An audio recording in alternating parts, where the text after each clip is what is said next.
ഞാൻ പറയേണ്ടത്. എന്നാലും എന്നെ മാഡം ഇങ്ങനെ ഡയമണ്ട് റാങ്ക് UTC എന്നൊക്കെ പറഞ്ഞ് വിളിച്ച സ്ഥിതിക്ക് ഒരാഴ്ചത്തേക്കുള്ളതെങ്കിലും പറയണമല്ലോ, ഒരാഴ്ചയെങ്കിലും ചെയ്യേണ്ട കാര്യം പറയണമല്ലോ.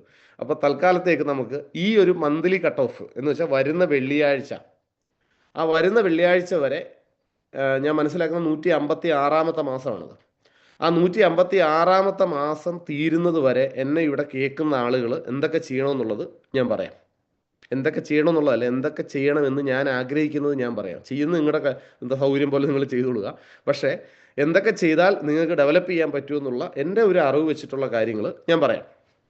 കാര്യം നമ്മുടെ മുമ്പിൽ ഇന്നിപ്പം ശനിയാഴ്ച വലിയ വലിയ ഡ്രീമിനെ കുറിച്ചും ഗോളിനെ കുറിച്ചും ഒക്കെ സംസാരിക്കുക എന്നതിനപ്പുറത്തേക്ക് ഈ ഒരു വെള്ളിയാഴ്ച വരെ നമുക്ക് ചെയ്യേണ്ട കാര്യങ്ങളിൽ ഒന്നാമത്തെ കാര്യം, എന്തെങ്കിലുമൊക്കെ ഓപ്പർച്യൂണിറ്റികൾ ഈ വെള്ളിയാഴ്ച വരെ മാത്രം ഉള്ളതുണ്ടോ എന്ന് നോക്കുക. മീൻസ് വെള്ളിയാഴ്ച കഴിഞ്ഞാൽ നമുക്ക് പങ്കെടുക്കാൻ പറ്റാത്ത എന്തെങ്കിലും അവസരമുണ്ടോ എന്നുള്ളത് നോക്കുക. അങ്ങനെ നോക്കുന്ന സമയത്ത് ഏറ്റവും ആദ്യമേ കാണുന്ന അല്ലെങ്കിൽ ഏറ്റവും കൂടുതൽ ശ്രദ്ധിക്കേണ്ടുന്ന ഒരു കാര്യം, നമ്മളുടെ റീപർച്ചേസ് റിവാർഡ് അല്ലെങ്കിൽ പ്രോഡക്റ്റ് ചാമ്പ്യനിൽ പാർട്ടിസിപ്പേറ്റ് ചെയ്യുകയും ടീമിനെ കൊണ്ട് ചെയ്യിപ്പിക്കുകയും ചെയ്യുക എന്നുള്ളതാണ് ഏറ്റവും ആദ്യത്തെ പണി. ഞാൻ പറഞ്ഞത് മനസ്സിലായി കാണുമെന്ന് വിചാരിക്കുന്നു. അതായത് പ്രോഡക്റ്റ് ചാമ്പ്യൻ എന്നത് സത്യത്തിൽ ഇപ്പോൾ കമ്പനി പ്രോഡക്റ്റ് ചാമ്പ്യൻ തന്നത് എന്നെ പോലും അത്ഭുതപ്പെടുത്തിയിരുന്നു. കാര്യം പുതിയ ആൾക്കാർക്ക് 10,000 രൂപയ്ക്ക് 750 രൂപയുടെ ഫ്രീ പ്രോഡക്റ്റ് കിട്ടുന്നുണ്ട്. TDF തുടങ്ങി, അതുകൂടാണ്ട് പല റിവാർഡുകളും കമ്പനി തരുന്നുണ്ട്. ഇതെല്ലാം തരുന്നുണ്ട്. ഇതിൻ്റെ കൂട്ടത്തിൽ പ്രോഡക്റ്റ് ചാമ്പ്യനോട് കമ്പനി തന്നത് കുറേ ആൾക്കാർക്ക് നന്നായി മനസ്സിലായി, കുറേ പേർക്ക് മനസ്സിലായിട്ടില്ല എന്ന് ഞാൻ വിചാരിക്കുന്നു. പ്രോഡക്റ്റ് ചാമ്പ്യൻ ഓൾറെഡി പാർട്ടിസിപ്പേറ്റ് ചെയ്ത ആൾക്കാരൊന്ന് കൈ ഉയർത്താവോ, അല്ലെങ്കിൽ ഒരു തമ്പിടാവോ? വീഡിയോ ഓൺ ചെയ്ത് വെച്ചേക്കുന്നതിൽ 1, 2, 3, 4 പേരെ ഞാൻ കാണുന്നുള്ളൂ. വീഡിയോ ഓഫ് ചെയ്ത് വെച്ചിരിക്കുന്നവരെല്ലാവരും പാർട്ടിസിപ്പേറ്റ് ചെയ്തു എന്ന് ഞാൻ വിചാരിച്ച് ഞാൻ സ്വയം നിർവൃതി അടഞ്ഞോളാം. അപ്പോൾ കുറേ പേര്, മോർ ദാൻ ഒരു 70% ആളുകളും ഇനിയും പാർട്ടിസിപ്പേറ്റ് ചെയ്തിട്ടില്ല എന്നുള്ളത് വളരെ ദുഃഖകരമായ ഒരു സത്യമാണ്. അപ്പോൾ എന്താണ് പ്രോഡക്റ്റ് ചാമ്പ്യൻ എന്നുള്ളത് ഇനി പറയുന്നതിൽ അർത്ഥമില്ലെങ്കിൽ കൂടിയും ഒന്നും കൂടി പറയാം, ഒന്ന് ഓടിച്ച് പറയാം. എക്സാമ്പിൾ, നമ്മളിപ്പോൾ ഒരു വ്യക്തി ഇപ്പം ഏതെങ്കിലും ഒരു വിലാസിനി എന്ന് പറഞ്ഞ മേഡം ആയിക്കോട്ടെ, അല്ലെങ്കിൽ ഷെഫീഖ് സാർ ആയിക്കോട്ടെ. ഷെഫീഖ് സാറ് നിലവിൽ ഈ 156-ാമത്തെ മാസം, ഈ മാസം തീരുന്നതിന് മുമ്പ് ഔട്ട്ലെറ്റിൽ പോയി ഒരു ID തന്നെ, ഏത് ID ആണെന്ന് അദ്ദേഹം സെലക്ട് ചെയ്യുക, തൻ്റെ വീക്ക് സൈഡിലുള്ള ID, ഏതെങ്കിലും ID ആയിക്കോട്ടെ. ഔട്ട്ലെറ്റിൽ പോയി ഒരു 10,000 രൂപയുടെ പ്രോഡക്റ്റ് വാങ്ങിക്കുക. 10,000 രൂപയുടെ പ്രോഡക്റ്റ് ഇദ്ദേഹം വാങ്ങുന്ന സമയത്ത്, വാങ്ങുമ്പം തന്നെ കമ്പനിയുടെ ബാക്ക് സൈഡിൽ ഷെഫീഖ് 10,000 രൂപ റീപർച്ചേസ് റിവാർഡിൽ പർച്ചേസ് ചെയ്യുമ്പം തന്നെ അവിടെ ഒരു ചെറിയൊരു ബോക്സ് അല്ലെങ്കിൽ ഒരു ബക്കറ്റ് എന്ന് വേണേൽ പറയാം, ഒരു ബക്കറ്റ്, ഷെഫീഖ് എന്ന് പേരെഴുതി ഒരു ബക്കറ്റ് അവിടെ വെക്കുന്നു എന്ന് സങ്കല്പിക്കുക. 10,000 രൂപയുടെ പ്രൊഡക്റ്റ് ഷെഫീഖ് ബില്ലടിക്കുമ്പോൾ അപ്പം തന്നെ 1,500 രൂപയുടെ പ്രൊഡക്റ്റ് കമ്പനി എടുത്ത് ഈ ബക്കറ്റിലോട്ട് ഇടും. അത് ഷെഫീഖിനുള്ളതാണ്. പക്ഷേ അത് എന്താ പറയണ്ടേ, ഷെഫീഖിന് കിട്ടിയ 10,000 പ്രൊഡക്റ്റിൽ നിന്നല്ല, എക്സ്ട്രാ ഒരു 1,500 രൂപ. അടുത്ത മാസം ഷെഫീഖ് ഒരു 20,000 രൂപയ്ക്ക് പർച്ചേസ് ചെയ്തു. ആ 20,000 രൂപയ്ക്ക് പർച്ചേസ് ചെയ്യുമ്പോൾ 20,000 രൂപയുടെ പ്രൊഡക്റ്റ് ഷെഫീഖിന് കിട്ടി. ഇത് കൂടാണ്ട് അതിൻ്റെ 15% ഒരു 3,000 രൂപയും കൂടെ കഴിഞ്ഞ മാസം എടുത്തു വെച്ച ബക്കറ്റിനകത്തോട്ട് ഇടും. അപ്പോൾ ആ ബക്കറ്റ് മൊത്തം 4,500 രൂപ പ്രൊഡക്റ്റായി. മൂന്നാമത്തെ മാസം ഷെഫീഖ് കാര്യമായി റീറ്റെയിൽ ചെയ്യാൻ പറ്റുന്ന ഒരു സാഹചര്യം കിട്ടി എന്ന് പറഞ്ഞാൽ, ഒരു വലിയ കമ്പനിയിൽ ഒരു 200 പേര് പങ്കെടുക്കുന്ന എന്തെങ്കിലും ഒരു കമ്പനി ആയിക്കോട്ടെ, ഇപ്പോൾ കാഷ്യൂ ഫാക്ടറിയോ അല്ലെങ്കിൽ ഫിഷ് പ്രോസസ്സിങ്ങിൻ്റെ ഒരു യൂണിറ്റോ, അങ്ങനെ എന്തെങ്കിലും ഒരു കമ്പനിയിൽ അദ്ദേഹത്തിന് ഒരു 100 കവച് പ്രാശിന് ഓർഡർ കിട്ടി. എന്ന് വെച്ചാൽ ഏതാണ്ട് 1,00,000 രൂപയുടെ കവച് പ്രാശിന് അദ്ദേഹത്തിന് ഓർഡർ കിട്ടി. അങ്ങനെ അദ്ദേഹം എന്ത് ചെയ്തു, 1,00,000 രൂപയുടെ പ്രൊഡക്റ്റ് മൂന്നാമത്തെ മാസം വാങ്ങി. ആ മൂന്നാമത്തെ മാസം കമ്പനി 1,00,000 രൂപയുടെ 15% 15,000 രൂപയുടെ പ്രൊഡക്റ്റും കൂടെ നമ്മുടെ അവിടെ ഇരുന്ന ബക്കറ്റിനകത്തോട്ട് ഇട്ടു. അപ്പം ഓൾമോസ്റ്റ് എത്രയായി? 15,000 പ്ലസ് 3,000 പ്ലസ് 1,500 ബക്കറ്റിലുണ്ട്. നാലാമത്തെ മാസം വീണ്ടും 1,00,000 ചെയ്താലോ, അതായത് ഈ 6 മാസത്തിനിടയ്ക്ക് എത്ര വലിയ ഓർഡറുകൾ, എത്ര മാത്രം റീറ്റെയിൽ നമുക്ക് ചെയ്യാൻ പറ്റുമെന്നുള്ളതിനെ കുറിച്ച് നമുക്കൊരു ഐഡിയ ഇല്ല. ചിലപ്പം വലിയ ഓളിയൊക്കെ ചെയ്യാൻ പറ്റിയെന്നിരിക്കും. ഒരു മാസം തന്നെ 2,00,000-ൻ്റെ റീറ്റെയിലിംഗ് നടന്നെന്നിരിക്കും. അങ്ങനെ ഉണ്ടെങ്കിൽ ഒരു 3 മാസം കൊണ്ട്, 6 മാസം, മിനിമം 6 മാസമാണ്. അതായത് ഈ മാസം 156 തൊട്ടാണ് സ്റ്റാർട്ട് ചെയ്യുന്നതെങ്കിൽ അവിടുന്ന് തുടർച്ചയായിട്ട് ഒരു മാസം പോലും മുറിയാതെ 6 മാസമാണ് നമ്മൾ ചെയ്യേണ്ടത്. മിനിമം ഒരു മാസം 5,000 രൂപയ്ക്ക് ചെയ്യേണ്ട കാര്യമുള്ളൂ. അങ്ങനെ 6 മാസം കൊണ്ട് ഷെഫീഖ് 4,00,000 രൂപയുടെ പ്രോഡക്റ്റ് വാങ്ങിയെന്നിരിക്കട്ടെ. അപ്പോൾ ഷെഫീഖിൻ്റെ ബക്കറ്റിൽ ഈ 4,00,000-ൻ്റെ 15% 60,000 രൂപയുടെ പ്രോഡക്റ്റ് എവിടെ ഉണ്ടാവും? ഷെഫീഖിൻ്റെ കമ്പനിയിൽ വെച്ചിട്ടുള്ള ബക്കറ്റിലുണ്ടാവും. നിങ്ങളുടെ വീട്ടിലൊക്കെ ഒരു നേർച്ചപ്പെട്ടി ചില അമ്പലങ്ങളിൽ നിന്നും പള്ളികളിൽ നിന്നും കൊണ്ടുവെക്കത്തില്ലേ? ഹലോ. അപ്പം നമ്മുടെ കയ്യിൽ വരുന്ന പൈസയും നമ്മുടെ എന്താ പറയണ്ടേ വിശ്വാസവും മനസ്സും ഒക്കെ അറിഞ്ഞ് നമ്മൾ ആ പൈസ അതിനകത്ത് പൈസ ഇട്ട് മാറ്റി വെച്ച് നമ്മൾ അതിൻ്റെ ഉന്നമനത്തിന് വേണ്ടിയിട്ട് അല്ലെങ്കിൽ സുരക്ഷയ്ക്ക് വേണ്ടിയിട്ട് അങ്ങനെ എന്തെങ്കിലും ആവശ്യത്തിന് വേണ്ടിയിട്ട് ഈ വഞ്ചി കാണിക്ക വഞ്ചി വർഷത്തിലൊരിക്കൽ അവർ വന്ന് എടുത്തുകൊണ്ട് പോകും എന്ന് പറഞ്ഞ കണക്ക് നിങ്ങൾ ആവശ്യപ്പെടാതെ തന്നെ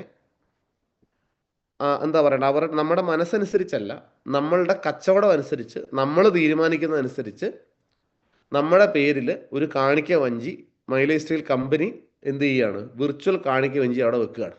6 മാസം കഴിഞ്ഞ് ടോട്ടൽ പർച്ചേസ് 4 ലക്ഷം ചെയ്ത ഷെഫീഖിന് 7ാമത്തെ മാസം ഈ ബക്കറ്റ് ഷെഫീഖിൻ്റെ വീട്ടിൽ കൊണ്ടിങ്ങനെ കമത്തി, ഇത് ബക്കറ്റാണെങ്കിൽ ഇതിങ്ങനെ ബക്കറ്റാണെങ്കിൽ ഈ ബക്കറ്റിനെ കമത്തി അതിൻ്റെ അകത്തുള്ള 60,000 രൂപയുടെ പ്രൊഡക്റ്റും ഷെഫീഖിന് ഇട്ട് കൊടുക്കും. അങ്ങനെ ഇപ്പം റീപർച്ചേസ് റിവാർഡ് പാർട്ടിസിപ്പേറ്റ് ചെയ്ത തുടങ്ങി വെച്ച എല്ലാവർക്കും 7ാമത്തെ മാസം ബക്കറ്റ് കമത്തുമ്പോൾ എന്തെങ്കിലും കാണും. ഇപ്പം പാർട്ടിസിപ്പേറ്റ് ചെയ്യാത്തവർക്ക് ബക്കറ്റ് പോലും കാണത്തില്ല. ഹലോ, പറയുന്നത് മനസ്സിലാവുന്നുണ്ടെന്ന് വിചാരിക്കുന്നു. അപ്പോൾ ഇതുവരെ പാർട്ടിസിപ്പേറ്റ് ചെയ്യാത്ത ആൾക്കാർ വെറുതെ നമ്മൾ ലക്ഷങ്ങളുടെയും കോടികളുടെയും കഥയൊന്നും ഞാൻ പറയുന്നില്ല. ഈ വരുന്ന വെള്ളിയാഴ്ചക്കകം മിനിമം ഒരു 5,000 രൂപയുടെ പ്രൊഡക്റ്റെങ്കിലും എടുത്തുകൊണ്ട് പാർട്ടിസിപ്പേറ്റ് ചെയ്യുക എന്നുള്ളതാണ് ആദ്യം. ഇപ്പോൾ സാമ്പത്തിക ഭദ്രത അല്ലെങ്കിൽ ഇപ്പോൾ ഒരു 5,000 അല്ലെങ്കിൽ ഒരു 25,000 50,000 നമുക്ക് മാറ്റാൻ കഴിയുന്ന സാഹചര്യം ഇല്ലെങ്കിൽ തൽക്കാലം ഇതിനകത്ത് കയറാനുള്ള ഒരു 5,000 വെച്ചിട്ട് കയറും.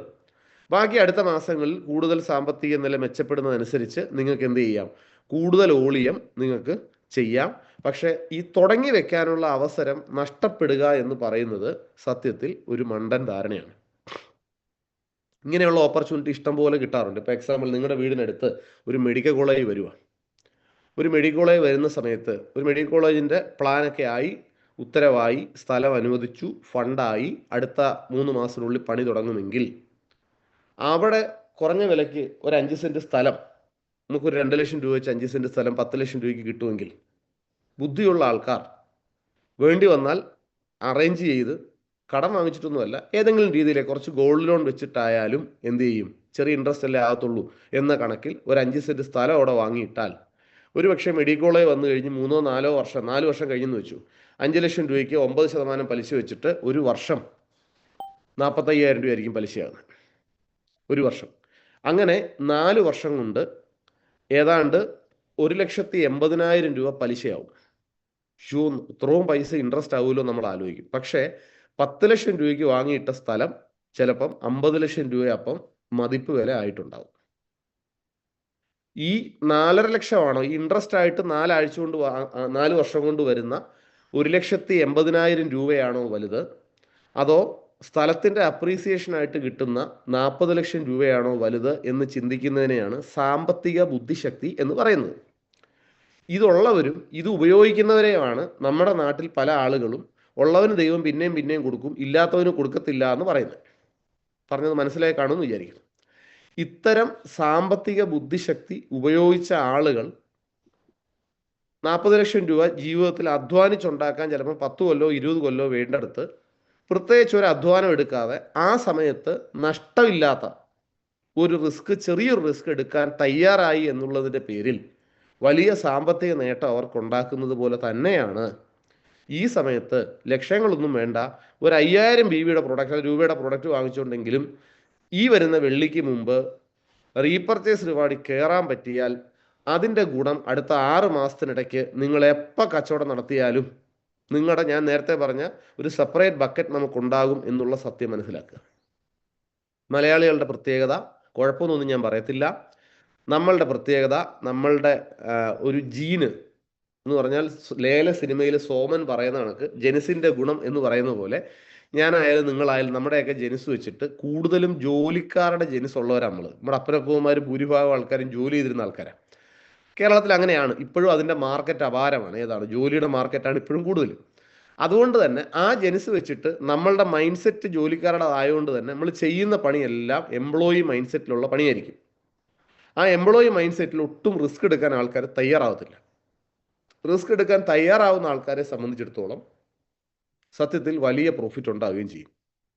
അപ്പോൾ ഞാൻ ഇനി അതിനെക്കുറിച്ച് ഒത്തിരി പറയുന്നില്ല, ഒറ്റ വാക്ക് പറഞ്ഞ് അവസാനിപ്പിക്കാം. ഇന്ന് എന്നെ കേൾക്കുന്ന 300 ആൾക്കാരുണ്ട്. ഈ 300 ആൾക്കാരിൽ പ്രോഡക്റ്റ് ചാമ്പ്യൻ ഓൾറെഡി പാർട്ടിസിപ്പേറ്റ് ചെയ്ത എല്ലാ ആളുകളെയും ഈ അവസരത്തിൽ ഞാൻ അഭിനന്ദിക്കുന്നു. അതിനോടൊപ്പം പാർട്ടിസിപ്പേറ്റ് ചെയ്യാത്ത ആൾക്കാർ ഈ വരുന്ന വെള്ളിയാഴ്ചയ്ക്ക് മുമ്പ്, കഴിയുമെങ്കിൽ തിങ്കളാഴ്ച തന്നെയോ ഇന്ന് തന്നെയോ പ്രോഡക്റ്റ് ചാമ്പ്യനിൽ പാർട്ടിസിപ്പേറ്റ് ചെയ്യുക. അതിനുവേണ്ടി നിങ്ങൾ സ്വർണ്ണം പണയം വെക്കാനോ ലക്ഷങ്ങൾ എടുക്കാനോ ഒന്നുമില്ല ഞാൻ പറയുന്നത്. മിനിമം ഒരു 5000 രൂപയുടെ പ്രൊഡക്റ്റ് വാങ്ങിക്കൊണ്ട് തുടങ്ങുക. അടുത്ത മാസം തൊട്ട് കൂടുതൽ ബിസിനസ് നടത്താനുള്ള ബുദ്ധി നിങ്ങൾക്ക് വരും. പക്ഷേ ബുദ്ധി വരുമ്പോഴത്തേക്കും ട്രെയിൻ വിട്ടുപോയാൽ എന്ത് ചെയ്യും? സംഭവം വന്ദേ ഭാരതാണ്, നമുക്ക് പോകാനുള്ളതാണ്. ആലപ്പുഴയിൽ നിന്നാണെങ്കിൽ 3.5 മണിക്കൂർ കൊണ്ട് കോഴിക്കോട് എത്തും. വിട്ടുപോയി കഴിഞ്ഞിട്ട് കാര്യമില്ല. ഇത് വിട്ടുപോയി കഴിഞ്ഞാൽ പിന്നെ എത്ര നല്ല ട്രെയിൻ ആയിരുന്നു. എൻ്റെ നല്ല ഒന്നാന്തരം ടിക്കറ്റായിരുന്നു, ഒന്നാന്തരം ട്രെയിനായിരുന്നു. അതിനകത്ത് എക്സിക്യൂട്ടീവ് കോച്ചിലാണ് ഞാൻ ടിക്കറ്റ് എടുത്തിരുന്നത്. സീറ്റിങ്ങിൽ ഇരുന്ന് കറങ്ങുമൊക്കെ ചെയ്യായിരുന്നു. പക്ഷേ ട്രെയിൻ വിട്ടുപോയി. അപ്പോൾ പറഞ്ഞിട്ട് കാര്യമില്ല. അപ്പോൾ ആ നഷ്ടം ഒഴിവാക്കുക മിനിമം ബുദ്ധിയുള്ള ആൾക്കാർ ചെയ്യേണ്ട കാര്യങ്ങൾ എന്ന നിലയ്ക്ക് ആ ഒരു മിനിമം സാമ്പത്തിക ബുദ്ധിശക്തി ഇവിടെ കാണിച്ചുകൊണ്ട് ആ നഷ്ടം തടയുക എന്നുള്ളതാണ് ആദ്യം ചെയ്യേണ്ടത്. എല്ലാവർക്കും ഞാൻ പറഞ്ഞത് മനസ്സിലായെന്ന് തോന്നുന്നു. മനസ്സിലായെങ്കിൽ ഒരു തമ്പ് തരിക. എല്ലാവർക്കും മനസ്സിലാവുന്നുണ്ടോ? ഉണ്ട്. അപ്പം എനിക്ക് നിങ്ങളെ കൊണ്ട് കുറേ പ്രോഡക്റ്റ് വാങ്ങിപ്പിച്ച് നിങ്ങളുടെ വീട്ടിൽ കട്ടിലിനടി നിങ്ങൾക്ക് ആവശ്യമുള്ള പ്രോഡക്റ്റുകൾ പോലെ തന്നെ ആ ഒരു വർഷത്തേക്ക് ആവശ്യമുള്ള കുറേ പ്രോഡക്റ്റ് നിങ്ങളെ കൊണ്ട് ഇപ്പം തന്നെ വാങ്ങിപ്പിക്കാനുള്ള പ്ലാനൊന്നും എനിക്കില്ല. അതുകൊണ്ട് തന്നെ ഞാൻ പറയുന്നത് മിനിമം ഈ ആഴ്ച ഇത് കയറാനുള്ള പണി ആദ്യം ചെയ്യാം. ഇതിൽ കയറി കഴിഞ്ഞാൽ അടുത്ത മാസം നമുക്ക് അത്ഭുതങ്ങളൊക്കെ കാണിക്കാം. പക്ഷേ ഈ മാസം കയറിയാലല്ലേ എന്തെങ്കിലും ചെയ്യാൻ പറ്റുള്ളൂ. എസ്വർണം അല്ലാതെ നമുക്കൊന്നും ചെയ്യാൻ പറ്റത്തില്ല. അപ്പോൾ പാർട്ടിസിപ്പേറ്റ് ചെയ്യാത്ത ആൾക്കാർ പാർട്ടിസിപ്പേറ്റ് ചെയ്യുക എന്നുള്ളതാണ് എനിക്ക് ഏറ്റവും കൂടുതൽ ഇതിനകത്ത് പറയാനുള്ളത്. രണ്ടാമത്തെ കാര്യം ഒരു NDC ലീഡറുടെ ശരാശരി പ്രോഡക്റ്റ് ചാമ്പ്യൻ അച്ചീവ് ചെയ്യിക്കേണ്ട ആളുകളുടെ ഒരു കണക്കിനെ കുറിച്ച് മുൻകാലങ്ങളിൽ ചെയ്ത ആൾക്കാരുടെ കണക്കിൽ നിന്ന്, അല്ലാതെ പ്രൊജക്ഷൻ അല്ല, മുൻകാലങ്ങളിൽ ചെയ്ത ആൾക്കാരുടെ കണക്ക് വെച്ചിട്ട് 250 മുതൽ 300 ആൾക്കാരെ വരെ ഒരു NTC ലീഡർക്ക് പ്രോഡക്റ്റ് ചാമ്പ്യൻ അറ്റൻഡ് ചെയ്യിക്കാം, അല്ലെങ്കിൽ അച്ചീവ് ചെയ്യിക്കാം. ഇതിനു മുമ്പ് വന്ന ഫേസ് 1ഉം 2ഉം ഒക്കെ, അല്ലെങ്കിൽ ഇതിനു മുമ്പ് വന്ന എല്ലാ ഫേസുകളിലും ഇതേ പ്രോഡക്റ്റ് ചാമ്പ്യൻ ഒരു NTCയുടെ ടീമിൽ നിന്ന് 250-300 പേര് പാർട്ടിസിപ്പേറ്റ് ചെയ്തിട്ടുണ്ട്. ഒരു RTC സംബന്ധിച്ച് പറഞ്ഞാൽ ഒരു 100 ആൾക്കാരെങ്കിലും പാർട്ടിസിപ്പേറ്റ് ചെയ്യേണ്ടതുണ്ട്. ഇപ്പോൾ ഇവിടെ RTC ആയിട്ട് ഷെഫീഖ് സാറിനെ ഞാൻ കാണുന്നുണ്ട്. അങ്ങനെ പല ആൾക്കാരും ഇഷ്ടംപോലെ RTC ലീഡേഴ്സിനെ കാണുന്നുണ്ട്. അപ്പോൾ ഈ RTCമാരൊക്കെ മിനിമം 100+ ആൾക്കാർ എൻ്റെ ടീമിൽ നിന്ന് പ്രോഡക്റ്റ് ചാമ്പ്യൻ പാർട്ടിസിപ്പേറ്റ് ചെയ്തു എന്ന് ഉറപ്പിക്കണം. STC ആണ് ഒരു 50+ എങ്കിലും പാർട്ടിസിപ്പേറ്റ് ചെയ്തു എന്ന് ഉറപ്പിക്കണം. ഇതൊരു ഇടപെടലാണ്. ഇതിനു വേണ്ടി വീടുകളിൽ പോയി, ഫീൽഡിൽ പോയി ഇനാക്റ്റീവായിരിക്കുന്നതും ഇത്തിരി ആക്റ്റീവായിരിക്കുന്നതും നല്ല ആക്റ്റീവായിരിക്കുന്നതുമായിട്ടുള്ള ഡിസ്ട്രിബ്യൂട്ടർമാരുടെ വീട്ടിൽ പോയി കണ്ടിരുന്ന് സംസാരിക്കുക. കമ്പനി ഇങ്ങനെ ഒരു ഫെസിലിറ്റി നമുക്ക് തരുന്നുണ്ട്, ഇത് ഉപയോഗിക്കണം എന്ന് സംസാരിക്കുക. ഇതാണ് നമ്മുടെ പണി. ഈ ആഴ്ചത്തെ ഒരു പണി ഇതാണ്. ആ പണി എല്ലാവരും എടുക്കുമെന്ന് വിചാരിക്കുന്നു. സൂം എന്തിനുള്ളതാണ് ഞാൻ പറഞ്ഞു. രാത്രി മൊബൈൽ കുത്തിയിട്ട് രാവിലെ ചാർജ് ആക്കി ഇറങ്ങുന്നതിന് പകരം ഇതിൻ്റെ അകത്ത് വേറെ ടീം മീറ്റിംഗ് സൂമിനകത്തോട് നടത്തിക്കളയാം, 1-to-1 നടത്തിക്കളയാം എന്നൊന്നും അത്ഭുതം നടത്താൻ വിചാരിക്കേണ്ട. നിങ്ങളിപ്പോൾ സഞ്ചരിക്കാൻ ഉദ്ദേശിക്കുന്ന പല പാതകളിലും ഓടിത്തളർന്ന ആളുകളാണ് നിങ്ങളിപ്പോഴോട് സംസാരിക്കുന്നത് എന്ന് മനസ്സിലാക്കുക.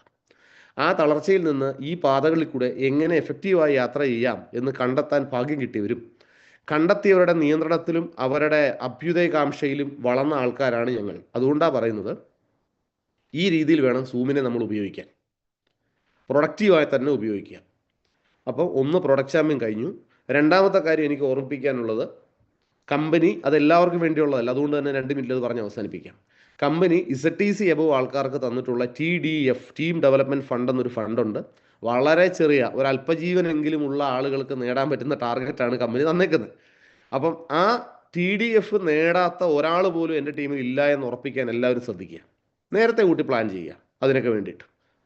അതൊക്കെ വലിയ ഓപ്പർച്യൂണിറ്റിയാണ്. ഇപ്പോൾ ഉള്ള TCമാരും ATCമാരും DTCമാരുടെയൊക്കെ ശ്രദ്ധയ്ക്ക് പറയുക. ശരിക്കും ഒരു എക്സാമ്പിൾ, ഒരു STC ആയിക്കോട്ടെ, ഒരു RTC ആയിക്കോട്ടെ, അയാൾ ഒരു വർഷം ഒരു 10 ലക്ഷം രൂപ ഉണ്ടാക്കിയാൽ 3.5 ലക്ഷം രൂപ ആ ഒരു വർഷം കഴിയുമ്പോൾ ഒറ്റയടിക്ക് അയാളുടെ അക്കൗണ്ടിലോട്ട് അയച്ചു കൊടുക്കുക.